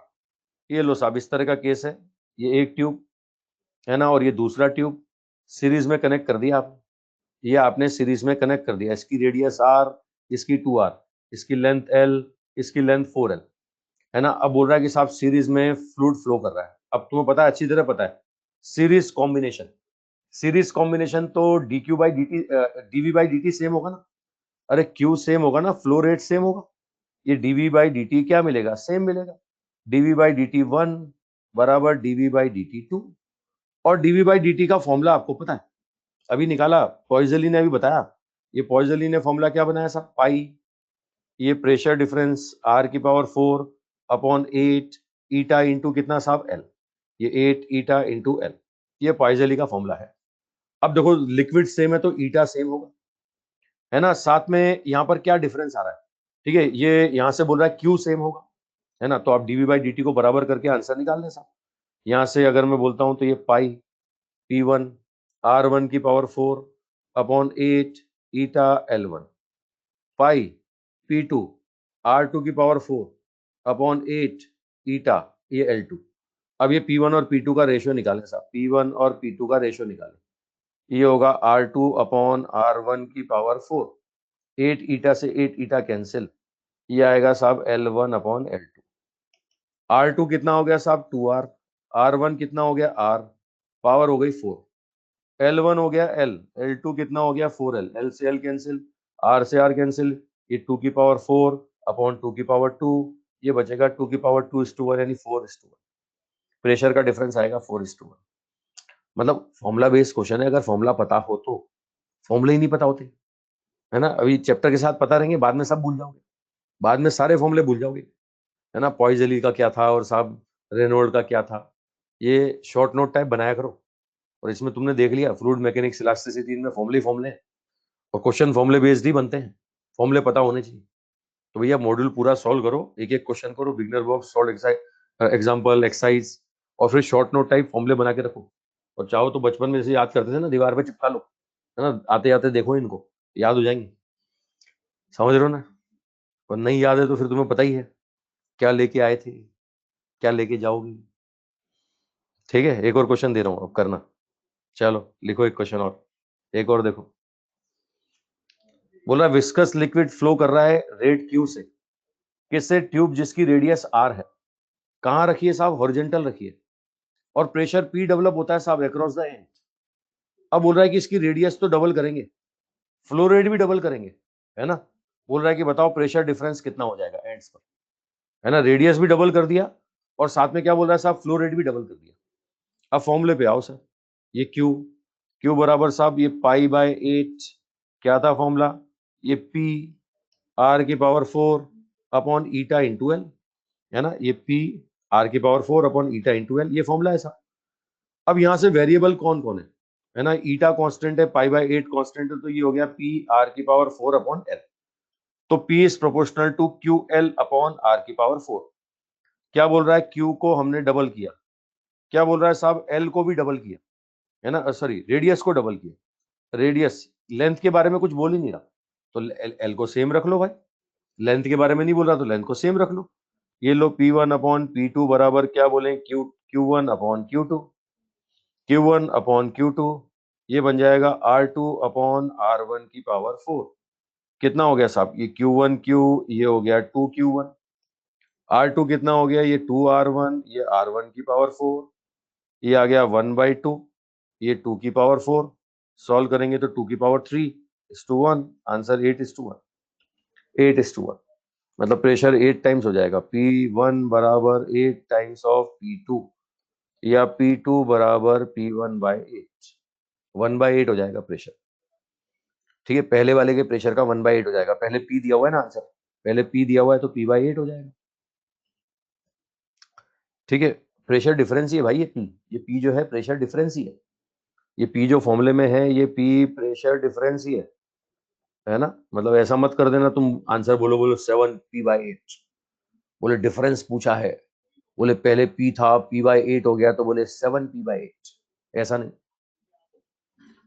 ठीक है, अब जितने तरह के क्वेश्चन बन सकते हैं ना, सब मैं तुम्हारे लिए छांट के ले आया। एनसीईआरटी के सारे जितने अच्छे अच्छे क्वेश्चन थे सब छांट लाया।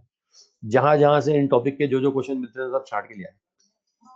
और तुम देख रहे हो फॉर्मूला बेस्ड क्वेश्चन है। ठीक है, तो भाई ये विस्कोसिटी अपना खत्म हो चुका है। ठीक है, विस्कोसिटी खत्म, इसका मतलब फ्लूइड खत्म। विस्कोसिटी खत्म मतलब फ्लूइड खत्म, है ना। अब क्वेश्चन करो तुम, मॉड्यूल करो साथ साथ। और मॉड्यूल नहीं करोगे ना, चैप्टर, किसी भी एक चैप्टर का मॉड्यूल अगर तुम्हारा छूट गया होगा ना, तो गारंटी आज तक पूरा नहीं हुआ होगा। आज तक मॉड्यूल पूरा नहीं हुआ होगा। ये भैया करते रहो, साथ के साथ करते रहो, वरना बाद में मौका नहीं मिलेगा। चलो मैं स्क्रीन शेयर कर दूं। अब स्टार्ट कर देते हैं अपन हीट, है ना। ये फ्लूइड खत्म है, अब अपन स्टार्ट करने जा रहे हैं साहब हीट। ठीक है, मैकेनिक्स खत्म हो गया अपना। मॉड्यूल 1 और मॉड्यूल 2 खत्म तुम्हारा। मॉड्यूल 1 और मॉड्यूल 2 खत्म। अब मॉड्यूल 3 में तुम्हारा वेव्स वगैरह पहले हो चुका है, हीट शुरू हो रहा है साहब, है ना। ठीक है, थर्सडे को अपन रखेंगे, थर्सडे को अपन क्लास रखेंगे, हीट पढ़ाऊंगा उसमें, है ना। मुझे अभी मैं 1.5 लेक्चर पीछे हूँ साहब, 1.5 लेक्चर, हिसाब किताब से 1.5 लेक्चर पीछे हूँ। ठीक है, कल आपका क्लास नहीं है सर। किसने कहा कल क्लास नहीं है? कल क्लास है भाई, बिल्कुल क्लास है। चलो बाकी बातें बाद में, हीट स्टार्ट करते हैं अपन। समय है अपने पास, शुरू करें हीट। चलो देखो भाई, स्क्रीन शेयर हुआ, फटाफट देखो। हाँ, आराम से ही पढ़ाता हूँ, सब कुछ आराम से ही पढ़ाता हूँ भाई, सब धीरे धीरे आराम से ही पढ़ाता हूँ भाई।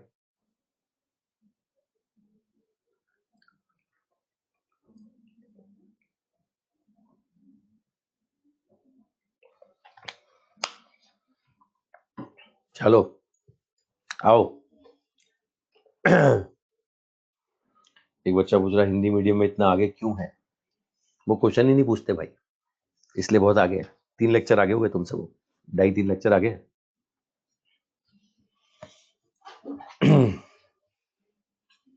अबे इसमें 5 लेक्चर मिले थे, मैंने 7 लेक्चर लगा दिए। काउंट करके देखो तुम, 6.5 लेक्चर लगे अपने। 7वां लेक्चर है आज ही इसमें। 5 लेक्चर मिले थे मुझे इसमें फ्लूइड में, इलास्टिसिटी फ्लूइड वगैरह के। आज 7वां लेक्चर है, 6.5 लेक्चर लग चुके हैं अपने इसमें। और कितना आराम से पढ़ाऊं तुम, और कितना आराम से पढ़ाऊं, है। खा जाऊं पी जाऊं, कुछ काट दूं, कुछ क्वेश्चन कम करा दूं, बोलो। चलो आ जाओ, चलो शुरुआत करते हैं। तो क्या क्या पढ़ना है अपने को एक बार फटाफट देख लो। छोटी छोटी प्रॉपर्टी मैं आज बता दूं आपको। देखो इसमें क्या है साहब, सबसे बेसिक चीज आती है टेम्परेचर। सबसे बेसिक चीज टेम्परेचर। ठीक है, क्लियर कर लो साहब। क्या होता है, हीट एक तरह की एनर्जी है। हीट क्या है, एक तरह की एनर्जी होती है साहब।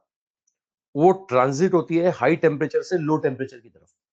मतलब टेम्परेचर डिफरेंस मिलेगा ना, तभी वो ट्रांजिट होगा। वो ट्रांजिट होगा तभी दुनिया को पता लगेगा कि साहब कोई एनर्जी था। ठीक है, अंदर स्टोर्ड एनर्जी है, लेकिन टेम्परेचर डिफरेंस की वजह से ट्रांजिट होता है। तो इस ट्रांजिट एनर्जी को हम नाम देते हैं हीट। तो इसके लिए रोल किसका है, टेम्परेचर डिफरेंस का। तो पहले अपने को टेम्परेचर का पता होना चाहिए, टेम्परेचर है क्या चीज। ठीक है, टेम्परेचर के बारे में अगर मैं आपको बताऊं तो भाई, किसी बॉडी को अगर आप हाथ लगाते हैं तो हम ऐसा बोलते हैं कि यार ये तो गर्म है ना, यार ये तो ठंडा है। तो वो कितना गर्म है कितना ठंडा है, मतलब डिग्री ऑफ हॉटनेस और डिग्री ऑफ कोल्डनेस। ठीक है, वो गर्म और ठंडेपन के एहसास की जो डिग्री है ना, न्यूमेरिकली जो एक्सप्लेन करते हैं उसको बोलते हैं टेम्परेचर।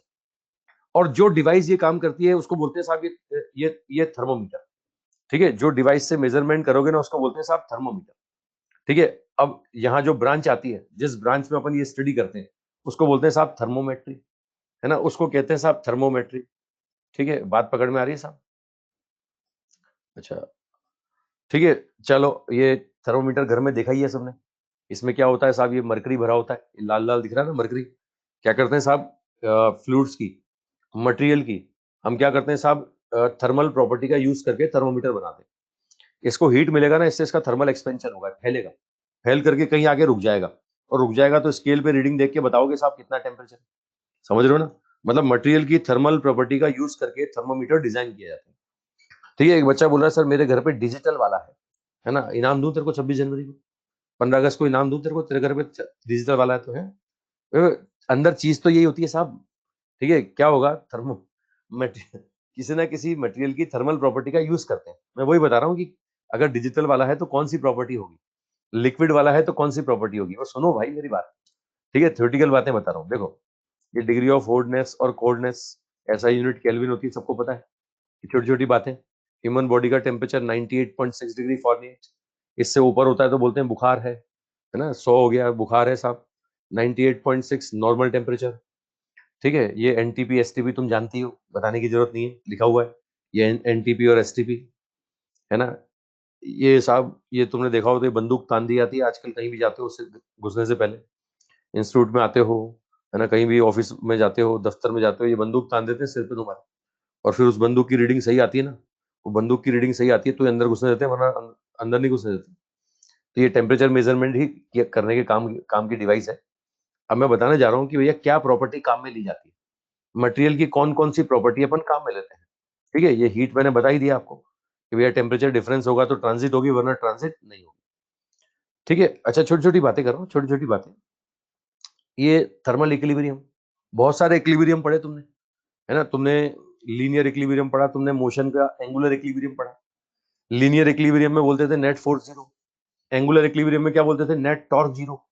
आज मैं बोल रहा हूँ थर्मल इक्विलिब्रियम, तो इसका मतलब ये नहीं कि net net temperature zero, temperature change zero, temperature change zero. हाँ, तुमने आयनिक इक्विलिब्रियम भी पढ़ा, तुमने केमिकल इक्विलिब्रियम भी पढ़ा। आज ये देखो, आज पढ़ो थर्मल इक्विलिब्रियम। थर्मल इक्विलिब्रियम मतलब temperature difference zero, temperature constant, temperature same. ये दो बॉडी ए और बी, अगर ये थर्मल इक्विलिब्रियम में है तो इनका टेम्परेचर क्या होगा, सेम होगा। इनका टेम्परेचर सेम होगा तो टेम्परेचर डिफरेंस जीरो होगा, और टेम्परेचर डिफरेंस जीरो होगा ना, तो भैया एक से दूसरे की तरफ हीट का ट्रांजिशन नहीं होगा। हीट के ट्रांजिशन के लिए क्या चाहिए, टेम्परेचर डिफरेंस चाहिए। अगर मैं ए और बी को कांटेक्ट में रख दूंगा ना, तो भैया कुछ नहीं होने वाला इनका, है ना। ये मतलब तुम्हें कब से बता रहा हूँ कि दो अगर कांटेक्ट में है तो इसका मतलब ये बिल्कुल नहीं होता कि उनके बीच में कुछ चल रहा। ये दोनों का बीच में टेम्परेचर डिफरेंस होगा ना, तभी हीट का ट्रांसफर होगा, वरना हीट का ट्रांसफर नहीं होगा। यहाँ क्या होगा, कोई एनर्जी ट्रांजिट नहीं होगी। ठीक है, अब यहाँ पर क्या होता है, यहाँ पर सब थर्मोडायनेमिक्स के लॉ आते हैं, है ना भाई। क्या है, हीट की प्रॉपर्टी को बताने के लिए थर्मोडायनेमिक के लॉ बनाए गए। जैसे मोशन की प्रॉपर्टी को बताने के लिए न्यूटन के लॉ, एक लॉ में पूरी बात नहीं आई तो न्यूटन ने दूसरा लॉ बना दिया, दूसरे लॉ में भी पूरी बात नहीं है तो तीसरा लॉ बना दिया। अच्छा, उसको देखे देखे वो ग्रेविटेशन में अपन ने केपलर के लॉ भी पढ़े सब, है ना। केपलर केपलर का जो प्लेनेटरी सिस्टम के लिए लॉ थे, एक में पूरी बात नहीं आई, दूसरा, दूसरे में नहीं आई तो तीसरा। यहाँ भी तीन लॉ आते हैं साहब, यहाँ भी एक में पूरी बात नहीं समझा पाते तो दूसरा, दूसरे में तो तीसरा। तो सबसे पहले आता है साहब जीरो लॉ, ये टेम्परेचर से रिलेटेड है, टेम्परेचर की बात करता है, थर्मल इक्विलिब्रियम की बात करता है, कोई और बात ही नहीं करता। ये जीरो लॉ सिर्फ टेम्परेचर की बात करेगा, थर्मल इक्विलिब्रियम की बात करेगा, ये हीट की बात नहीं करता, है ना। ये वर्क डन की बात नहीं करता, हीट वर्क के रिलेशन की बात ही नहीं करता। मतलब हीट की सारी प्रॉपर्टी को ये एक्सप्लेन नहीं कर पाता, और जब सारी प्रॉपर्टी को एक्सप्लेन नहीं कर पाएगा तो ये आधा अधूरा है। इसके अलावा फिर दूसरे लॉ बनेंगे साहब, फिर आता है फर्स्ट लॉ सेकंड लॉ। तो फर्स्ट लॉ सेकंड लॉ में थर्मोडायनेमिक्स के साथ पढ़ाऊंगा, यहाँ टेम्परेचर की प्रॉपर्टी में डिस्कस कर रहा हूँ, इसलिए जीरो लॉ में यही बता रहा हूँ। तो जीरो लॉ क्या है, गौर से देखो साहब। ये बोल रहा है कि तीन सिस्टम है ए बी सी, ए और सी आपस में थर्मल इक्विलिब्रियम में। ये बोल रहा है कि साहब ए और सी आपस में थर्मल इक्विलिब्रियम में, है ना, ए और सी आपस में थर्मल इक्विलिब्रियम में, मतलब ए और सी का टेम्परेचर बराबर। बी और सी आपस में थर्मल इक्विलिब्रियम में, इसका मतलब बी और सी का टेम्परेचर बराबर। ठीक है, तो हम क्या बोलेंगे, हम बोलेंगे टी ए बराबर टीबी बराबर टीसी। मतलब हद होगी। देखो, ये अगर किसी फोर्थ क्लास के बच्चे के सामने भी ये बात लिख दूं ना मैं, कि टी ए बराबर टीसी है, टीबी बराबर टीसी है, तो वो तुम्हें बोल देगा टी ए बराबर टीबी बराबर टीसी है। इसको बोलते हैं जीरो लो, ये कहलाता है जीरो लो साहब। ठीक है भैया, सीधी ये सिर्फ टेम्परेचर की बात कर रहा है, थर्मल इक्विलिब्रियम की बात कर रहा है, समझ रहे हो ना? कि ए और बी, मतलब ये तो वही बात होगी ना, ए सी को जानता है, बी सी को जानता है, इसका मतलब ए बी सी तीनों एक दूसरे को जानते हैं, है ना। ए सी के साथ थर्मल इक्विलिब्रियम, बी सी के साथ थर्मल इक्विलिब्रियम, तो इसका मतलब ए बी सी तीनों आपस में क्या होंगे, थर्मो इक्विलिब्रियम में होंगे। ठीक है, ये बड़ा छोटी सी बात बताई मैंने। अब काम की चीज पे आ जाओ, है ना। टेम्परेचर मेजरमेंट की डिवाइस को थर्मोमीटर बोलते हैं। बनते कैसे? वो एक बच्चा बोल रहा था मेरे घर पे साहब डिजिटल वाला है ना, मेरे घर पे साहब वो मरकरी वाला है। तो मैं तुम्हें क्लियर कर दूं कि थर्मोमीटर की कौन सी प्रॉपर्टी का यूज करके थर्मोमीटर बनाया जाता है। मटेरियल जो भी होगा ना, सॉलिड होगा, लिक्विड होगा, गैस होगा, इनकी थर्मल प्रॉपर्टी का यूज करके थर्मोमीटर डिजाइन किए जाते हैं। अब थर्मल प्रॉपर्टी से मतलब क्या है, इसको सुनना और समझना। जैसे मैं सिंपल बताऊं, घरों में मैक्सिमम देखा होगा मरकरी वाला, है ना। ये क्या, थर्मोमीटर के अंदर मरकरी भर देते हैं। अब मरकरी को जैसे हीट मिलेगी ना, उसका थर्मल एक्सपेंशन होगा, और थर्मल एक्सपेंशन की वजह से वो क्या करेगा, फैलेगा। अब फैलेगा किसी एक पॉइंट पे जाके रुक जाएगा, स्केल पे आप रीड करके बताएंगे भैया इतना टेम्परेचर है। ठीक है, ये काम तुमने जो लिक्विड के साथ किया ना, ये काम तुम गैस के साथ भी कर सकते हो। ठीक है, थर्मोमीटर में क्या कर दो, गैस भर दो। थर्मोमीटर में गैस भर दोगे ना, तो गैस में दो तरह की प्रॉपर्टी में यूज कर सकता हूं, है ना, या तो कांस्टेंट प्रेशर या कांस्टेंट वॉल्यूम, है ना। अगर थोड़ा सा तुम्हें केटीजी के फंडे याद आते हो, गैस लो तुम्हें याद आते हो, तो कांस्टेंट प्रेशर पर चार्ल्स लो और कांस्टेंट वॉल्यूम पर गैल्यूसेक लो, याद आता हो आपको। अगर मैं बोलता हूं कि प्रेशर कांस्टेंट है ना, यहाँ पर प्रेशर कांस्टेंट है, ये प्रेशर कांस्टेंट है, तो कांस्टेंट प्रेशर पर बोलते हैं V is proportional to T। और अगर मैं बोलता हूं वॉल्यूम कांस्टेंट है, तो आपको पता है क्या बोलते हैं, P is proportional to T। याद आ रहा है आपको। तो क्या करेंगे, ये थर्मल प्रॉपर्टी का यूज करेंगे। देखो कांस्टेंट वॉल्यूम पर क्या होता है, कांस्टेंट वॉल्यूम पर आइसोकोरिक प्रोसेस में टेम्परेचर बदलोगे ना तो प्रेशर बदल जाएगा, और प्रेशर बदलेगा ना तो गैस हाई प्रेशर से लो प्रेशर की तरफ जाएगी। कब तक जाएगी, जब तक प्रेशर बराबर ना हो जाए। तो भैया वो गैस एक जगह जाके रुक जाएगी, आप वहां रीड करके बताएंगे साहब इतना टेम्परेचर। मतलब जो काम तुमने मरकरी के लिए किया ना, वो काम तुम गैस के लिए भी कर सकते हो, गैस की प्रॉपर्टी का यूज करके भी कर सकते हो। ठीक है, ऐसे अगर मैं प्रेशर कांस्टेंट कर दूं, तो वहां पर क्या होगा, वॉल्यूम बढ़ेगा सब, है ना। हीट देने पर temperature V is proportional to T, temperature दोगे तो वॉल्यूम बढ़ेगा, और वॉल्यूम बढ़ेगा तो ऐसे केस में एक्सपेंशन होगा, वो एक पॉइंट पे जाके रुकेगा, आप रीड करके बताओगे टेम्परेचर कितना है। कुल मिलाकर के मैंने सॉलिड बेस, मैंने लिक्विड बेस्ड थर्मोमीटर भी बता दिया, गैस बेस्ड थर्मोमीटर बता दिया। सॉलिड और लिक्विड की थर्मल प्रॉपर्टी का यूज करके आपने थर्मोमीटर डिजाइन किया, है ना। ऐसे सॉलिड की भी थर्मल प्रॉपर्टी का यूज करते हैं। वो डिजिटल वाला जो बोल रहा था बच्चा, है ना, इसमें क्या होता है, थर्मल प्रॉपर्टी का यूज किया जाता है। कैसे, सॉलिड की थर्मल प्रॉपर्टी कैसे, मैं आपको याद दिलाऊं। तो आपने पढ़ा होगा कि रेजिस्टेंस जो होता है ना, ये टेम्परेचर के साथ बदलता है ना। कंडक्टर, सेमीकंडक्टर, इंसुलेटर, इनका रेजिस्टेंस टेम्परेचर के साथ बदलता है, आपने सुना होगा। RT बराबर R01 plus alpha delta T, सुना ही नहीं सुना। ये फॉर्मूला देखा हुआ लग रहा है कि नहीं लग रहा, अबे रेजिस्टेंस का फॉर्मूला देखा हुआ लग रहा है। ठीक है, बताओ टेम्परेचर अगर बढ़ाऊंगा तो रेजिस्टेंस क्या होगा। टेम्परेचर अगर बढ़ाते हैं, तो टेम्परेचर अगर बढ़ाएंगे तो मेटल का रेजिस्टेंस क्या होगा, बढ़ जाएगा। अगर मेटल का रेजिस्टेंस बढ़ेगा ना, तो सर्किट में जो करंट फ्लो करती थी वो करंट क्या होगी, चेंज हो जाएगी। सर्किट में करंट का वैल्यू चेंज हो जाएगा, तो उससे उससे डिजिटल रीडिंग क्या होगी, बदल जाएगी, है ना। ये जितने भी होते हैं ना, ये सॉलिड बेस थर्मोमीटर जो होते हैं, उनमें मटेरियल की ये थर्मल प्रॉपर्टी यूज की जाती है। मतलब कोई ना कोई थर्मल प्रॉपर्टी का यूज करके थर्मोमीटर डिजाइन करेंगे, है ना। मैंने गैस के लिए बताया कि प्रेशर का यूज कर लिया, वॉल्यूम का यूज कर लिया। मैंने बताया लिक्विड के लिए थर्मल एक्सपेंशन का यूज कर लिया। ये सॉलिड के लिए बता रहा हूँ, देखो रेजिस्टेंस की प्रॉपर्टी का यूज कर लिया। तो मटेरियल की थर्मल प्रॉपर्टी का यूज करके थर्मोमीटर डिजाइन किया है। ठीक है, तो ये मैंने बताया साहब थर्मोमीटर में कौन कौन सी प्रॉपर्टी काम आती है। ठीक है, अब फेमस जो टेम्परेचर स्केल है ना, जो हम पढ़ते हैं, सबसे ज्यादा जो अपने काम आते हैं, वैसे तो डिग्री सेल्सियस और केल्विन में ही काम आता है, लेकिन इस चैप्टर में कभी कभी फारेनहाइट भी घुसा देगा, है ना। ये डिग्री सेल्सियस, केल्विन और फारेनहाइट। ठीक है, ये यहाँ पे वैसे तो और भी बहुत सारे होते हैं। डिग्री र्यूमर होता है, डिग्री रैंकिन होता है, degree rumour scale, degree Rankine scale. तुम भी कोई इमेजनरी स्केल बनाना चाहो तो वो भी बन सकता है साहब। ठीक है, ये इन तीनों को तो शॉर्ट में बोलते हैं KFC। ठीक है, केल्विन, फारेनहाइट, सेल्सियस। मूवी का नाम नहीं बोल रहा हूँ, है ना, शॉर्ट में इनको ऐसे ही बोल देते हैं KFC। तो मैं आपको क्लियर कर दूं, थर्मोमीटर थर्मोमीटर स्केल डिजाइन करने के लिए कुछ बातें अपने को पता होनी चाहिए। 2 पॉइंट फिक्स कर लेते हैं अपन, 2 पॉइंट फिक्स कर लेते हैं, एक लोअर फिक्स पॉइंट और एक अपर फिक्स पॉइंट। क्या मानते हैं लोअर फिक्स पॉइंट, किसी भी स्केल के लिए लोअर फिक्स पॉइंट क्या मानते हैं, उसका फ्रीजिंग पॉइंट, जो उस मतलब क्या है, बेस रखा गया है वाटर, सुन लो मेरी बात, है ना। ये थर्मोमीटर डिजाइन करने के लिए बेस रखा गया वाटर, वाटर का फ्रीजिंग पॉइंट और वाटर का बॉइलिंग पॉइंट, ये 2 पॉइंट हमें पता है साहब। तो यहाँ पर क्या है साहब, लोअर फिक्स पॉइंट तो क्या मानते हैं, फ्रीजिंग पॉइंट ऑफ वाटर, और अपर फिक्स पॉइंट क्या मानते हैं, बॉइलिंग पॉइंट ऑफ वाटर। ये होता है बॉइलिंग पॉइंट ऑफ वाटर, ये होता है फ्रीजिंग पॉइंट ऑफ वाटर। अब ये सेल्सियस, केल्विन और फारेनहाइट में डाटा बता दूं मैं आपको। सेल्सियस साहब बोलते हैं कि मेरे अकॉर्डिंग पानी जमता है 0 डिग्री सेल्सियस पर, और मेरे अकॉर्डिंग उबलता है 100 डिग्री सेल्सियस पर, ऐसा सेल्सियस बोलता है। सेल्सियस बोलता है कि मेरे अकॉर्डिंग जमेगा कितने पर, 0 पर, और उबलेगा कितने पर, 100 पर। वो फारेनहाइट क्या बोलता है, फारेनहाइट बोलता है कि साहब 32 डिग्री फारेनहाइट पे क्या होता है, ये पानी जमता है, और 212 डिग्री फारेनहाइट पे उबलता है। अब ये कहाँ से पकड़ के लाए, ये एक्सपेरिमेंटली लाए, इनको सपना आया, अपने को इस पे नहीं जाना। इन्होंने बताया कि भैया इतना, इतने पे जमता है, इतने पे उबलता है, ये तुम्हें याद रखना है कि भैया उबलने वाला पॉइंट कौन सा है, जमने वाला पॉइंट कौन सा है, फ्रीजिंग पॉइंट और बॉइलिंग पॉइंट। इन वाटर के लिए बेस दिया इन्होंने। केल्विन बोलता है कि नहीं, मेरे अकॉर्डिंग जमता है 273.15 केल्विन पर, और उबलता है 373.15 केल्विन पर। ये उबलने वाला पॉइंट और जमने वाला पॉइंट आ गया साहब। है ना। इसमें आपको बताऊं, इन दोनों का जो डिफरेंस आता है ना, अपर फिक्स पॉइंट और लोअर फिक्स पॉइंट, है ना, इसको बोलते हैं नंबर ऑफ डिवीजन। ये होता है साहब number of division. Number of division, किसी भी स्केल के नंबर ऑफ डिवीजन क्या होते हैं? Difference of upper fix point and lower fix point. कुछ इंफॉर्मेटिव बातें बता रहा हूं मैं आपको, सुन लेना। किसी भी स्केल के नंबर ऑफ डिवीजन क्या होंगे? अपर फिक्स पॉइंट और लोअर फिक्स पॉइंट का डिफरेंस। बताओ साहब, बताओ, इसमें आओ। सेल्सियस में अपर और लोअर का डिफरेंस कितना आएगा? 100 आएगा। ये फारेनहाइट में 212 माइनस 32 180 आएगा भाई। अच्छा, केल्विन में निकालोगे ना, 373.15 माइनस 273, ये 100 आएगा भाई, है ना। ऐसे में और बताऊं मैं, होता है र्यूमर और रैंकिन स्केल। ये र्यूमर स्केल और रैंकिन स्केल, ये दो और हैं, है ना। ये डिग्री र्यूमर स्केल, है ना, ये र्यूमर स्केल, और एक होता है रैंकाइन स्केल, ये डिग्री रैंकाइन। इनमें बताऊं मैं आपको, मतलब किसी भी साइंटिस्ट ने अगर स्केल बनाया है ना, किसी भी साइंटिस्ट ने स्केल बनाया है तो 2 पॉइंट फिक्स किए। वो 2 पॉइंट कौन से? एक लोअर फिक्स पॉइंट, एक अपर fix point. Lower fix point क्या लिया गया? Freezing point of water.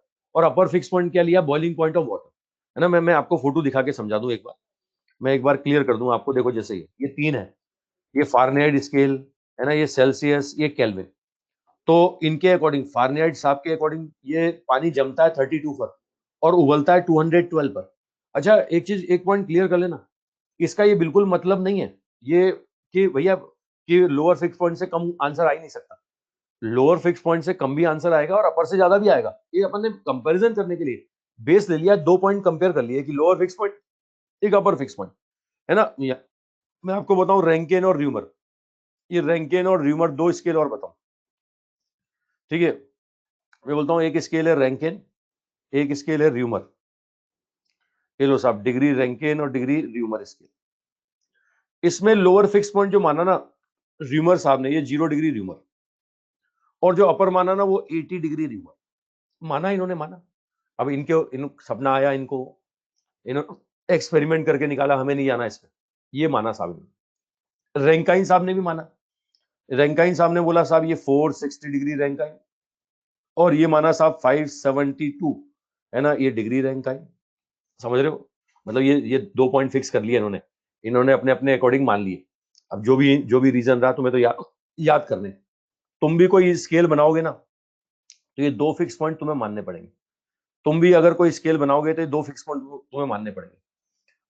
मान लिया मैंने बनाया साहब डिग्री पीएमपी स्केल, तो मुझे भी मानना पड़ेगा कि साहब, हाँ ये लो डिग्री पंप स्केल बना लो, ये लो ये मैंने बनाया साहब पंप स्केल। ये पीएमपी तुम्हें अच्छा नहीं लग रहा है, ये लो ये डिग्री पंप स्केल। तो मुझे भी मानना पड़ेगा कि साहब मेरे अकॉर्डिंग लोअर फिक्स पॉइंट कितना, ठीक है, ये लो एक्स डिग्री पीएमपी या एक्स डिग्री पंप, ये वाई डिग्री पंप, ये मुझे मानना पड़ेगा। तुम भी कोई इमेजिनरी स्केल बनाओगे तो तुम्हें भी मानना पड़ेगा, ठीक है। अब इसी के बेस पर हम कंपैरिजन करते हैं साहब इन स्केल की रीडिंग पर। अब प्रॉपर्टी सुनो साहब, अब प्रॉपर्टी सुनो। देखो साहब, मान लिया ये 5-6 जितने स्केल तुम्हें दिख रहे हैं ना, इनसे मुझे एक ही बॉडी का टेम्परेचर मेजरमेंट करना है, ठीक है। एक ही बॉडी का टेम्परेचर मेजरमेंट करना है, सारे के सारे ये थर्मोमीटर तुम्हारे मुंह में डाल दिए साहब। एक ही पर्सन के बॉडी, एक ही ऑब्जेक्ट का मेजरमेंट कर रहे हैं। सब में क्या भरा हुआ है? मरकरी भरा हुआ है। थर्मल एक्सपेंशन सेम होगा।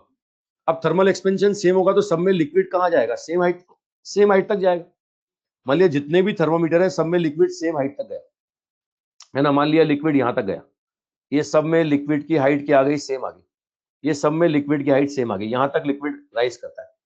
अब मुझे बताओ, यहां तक अगर लिक्विड राइज करता है तो यहाँ की अगर मैं रीडिंग अगर बोलूंगा, तो रीडिंग हर स्केल में अलग अलग आने वाली है।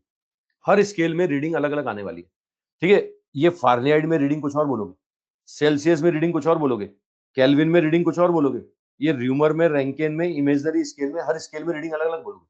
तो मुझे इनकी रीडिंग को रिलेट करना है, इनकी रीडिंग में आपस में रिलेशन बनाना है। सुन लो, अब रीडिंग का रिलेशन कैसे बनाओ? मुझे बताओ, यहां तक मरकरी सेम हाइट तक राइज करता था, तो ये जो लेंथ है, जितने भी स्केल है सबकी सेम होगी ना। ये लेंथ में बोल रहा हूं L1, और ये लेंथ में बोल रहा हूं L2, ये लेंथ में बोल रहा हूं L2। ये जो L1 और L2 है ना, इसका रेशो, ये जितने स्केल जितने बने हैं या जितने बनेंगे सबके लिए क्या रहेगा? कांस्टेंट रहेगा। मेरी बात पकड़ में आ रही है साहब? L1 और L2 का रेशो सबकी सारे स्केल के लिए क्या रहेगा? कांस्टेंट रहेगा। हालांकि अलग अलग होगा, L1 अलग होगा, L2 अलग होगा, लेकिन इनका रेशो जो आएगा ना, हमेशा क्या आएगा? कांस्टेंट आएगा। ठीक है, अब यही फॉर्मूला बन गया यहाँ की इनकी रीडिंग में रिलेशन बनाने के लिए। क्या बोलेंगे साहब, ये यहाँ पर रीडिंग ऑफ स्केल, मतलब मैंने क्या बोला, मैंने बोला L1 और L2 का रेशियो कांस्टेंट रहना चाहिए। L1 क्या है, गौर करो, उधर पिछले पेज पे आओ। L1 क्या है, L1 है साहब reading, reading minus lower fix point, L1 ये है। ठीक है, L2 कितना है, L2 है difference of upper fix point and lower fix point, ये L2 है भाई। L1 है reading minus lower fix point, L2 क्या है, ये upper fix point minus lower fix point. इन दोनों का रेशियो बराबर कर दो, ये रेशियो बराबर कर दो, देखो ये L1 और L2 का रेशियो, ये बराबर कर दो। जितने स्केल दुनिया के आज तक बने हैं ना या बनेंगे, सबकी रीडिंग को इससे रिलेट करेंगे। वो देखो KFC तो लिखा हुआ मिल गया तुम्हें, ये सेल्सियस स्केल की रीडिंग माइनस सेल्सियस का lower fix point divide by upper minus lower. वो देखो फारेनहाइट की रीडिंग माइनस फारेनहाइट का lower fix point divide by ये फारेनहाइट का अपर माइनस लोअर। ये केल्विन माइनस केल्विन का lower fix point divide by ये अपर माइनस लोअर, दिख रहा है। ऐसे ही अगर अगर हम र्यूमर रैंकिन का भी कर दें, ये र्यूमर का reading minus lower fix point divide by upper fix point minus lower fix point. Rankine का भी कर सकते हो, रैंकाइन की रीडिंग डिवाइड बाय ये lower fix point divide by upper fix point minus lower fix point. भैया मेरे imaginary scale की को भी मैं ऐसे ही रिलेट करूंगा, मेरे इमेजनरी स्केल की reading minus lower fix point divide by upper fix point minus lower fix point. तो जितने स्केल दुनिया के आज तक बने हैं, या तुम भी कोई भविष्य में इमेजनरी स्केल बनाओगे, तो बाकी स्केल की रीडिंग से कंपेयर करने के लिए ये फॉर्मूला काम आएगा कि स्केल की reading minus lower fix point divide by upper fix point minus lower fix point. ये रेशो क्या रहेगा, कांस्टेंट रहेगा। इस रेशो को बराबर कर दो, आंसर आ जाएगा। अब सबसे ज्यादा जो काम आते हैं ना, ये सेल्सियस केल्विन फारेनहाइट काम आते हैं। तो इनको मैं अगर कंपेयर करूं, देखो इन तीनों, खाली इन तीनों को कंपेयर करूं, तो ये बनता है C/5 F-32/9 बराबर K माइनस 273/5, है ना। मतलब ये सिंपल, ये जितने इमेजनरी स्केल बने हैं या बनेंगे, सबकी रीडिंग का रिलेशन इसी फॉर्मूले से आएगा। ठीक है, मैं थोड़ा सा इनमें आपको बताऊं, एक स्केल क्वेश्चन क्वेश्चन कैसे बनेंगे। एक स्केल की रीडिंग देगा, दूसरे में पूछेगा, तो एक को दूसरे में बदलना, यहां से कंपेयर करो, बदल देगा। बोलेगा सेल्सियस में टेम्परेचर इतना है, बोले फारेनहाइट में कितना होगा, है ना, र्यूमर में कितना होगा, इससे बदल सकते हैं। आपको बोलेगा इमेजनरी स्केल की रीडिंग इतनी आ रही है, तो सेल्सियस की रीडिंग कितनी आएगी, ये कंपेयर करो और बदलो। सबसे ज्यादा जो काम में लोगे ना, वो सेल्सियस और केल्विन काम में लोगे। तो यहाँ सेल्सियस और केल्विन अगर मैं कंपेयर करके बताऊं, तो देख रहे हो C/5 K माइनस 273/5, तो आप देख सकते हो डिग्री सेल्सियस बराबर K माइनस 273.15, और K बराबर बोलेंगे ना तो डिग्री सेल्सियस प्लस 273.15, मतलब एग्जैक्टली तो 273.15 प्लस माइनस करना चाहिए। हम लोग कैलकुलेशन आसान करने के लिए 273 ले लेते हैं, है ना, समझ रहे हो ना। केल्विन को सेल्सियस में बदलना है, 273 माइनस कर दो, और सेल्सियस को केल्विन में तो 273 प्लस कर दो। ये तो तुम्हें रटा हुआ है, सबसे ज्यादा अपन यही काम में लेते हैं। लेकिन एग्जैक्टली अगर देखा जाए ना, तो 273 नहीं है, 273.15 है, 273.15, समझ रहे हो, ये सबसे ज्यादा यही काम आता है। चलो और भी चीजें हैं, कल और कंपैरिजन करेंगे टेम्परेचर स्केल के बारे में। थोड़ा सा इंफॉर्मेटिव बातें आज बताई मैंने, है ना, टेम्परेचर स्केल के रिलेशन के बारे में बताया, है ना, क्या क्या क्या प्रॉपर्टी का यूज किया जाता है, सॉलिड के लिए, लिक्विड के लिए, गैस के लिए, थोड़ा सा मैंने ये बताया सब। ठीक है, अब नंबर ऑफ डिवीजन क्या होंगे, कुछ पॉइंट्स और बनते हैं, कुछ क्वेश्चंस और बनते हैं, कल बात करेंगे इसके बारे में। ठीक है, ये कल मैं इसके बारे में और बात करूंगा, कल दोबारा बताऊंगा ये टेम्परेचर स्केल और कुछ किस तरह के क्वेश्चन बनते हैं, कल बात करेंगे। तो कल ये खत्म करेंगे थर्मोमेट्री, इसके बाद थर्मल एक्सपेंशन, कोशिश करूंगा कल ही थर्मल एक्सपेंशन के बारे में बता दूं। ठीक है, तो कल मिलते हैं अपन आगे। ठीक है, चलो और बोलो। एक बच्चा बार बार फोटो खींच के भेज रहा है आज, मतलब मेरा जो आज स्टेटस था उसका फोटो खींच के भेज रहा है। अच्छा, एक बच्चा बोल रहा है व्हाट्सएप पे नो रिप्लाई। हाँ बेटा, समय नहीं है मेरे पास रिप्लाई करने का, तुम्हें वो ई सॉल्यूशन ऐप दिया हुआ है, उस पर पूछो, जब कभी कभी समय मिलता है तो मैं जवाब दे देता हूँ, है ना। थर्सडे को क्लास रहेगी, थर्सडे को क्लास रहेगी। चलो आज भेज देना क्वेश्चन, आज दे दूंगा जवाब, दे दूंगा जवाब।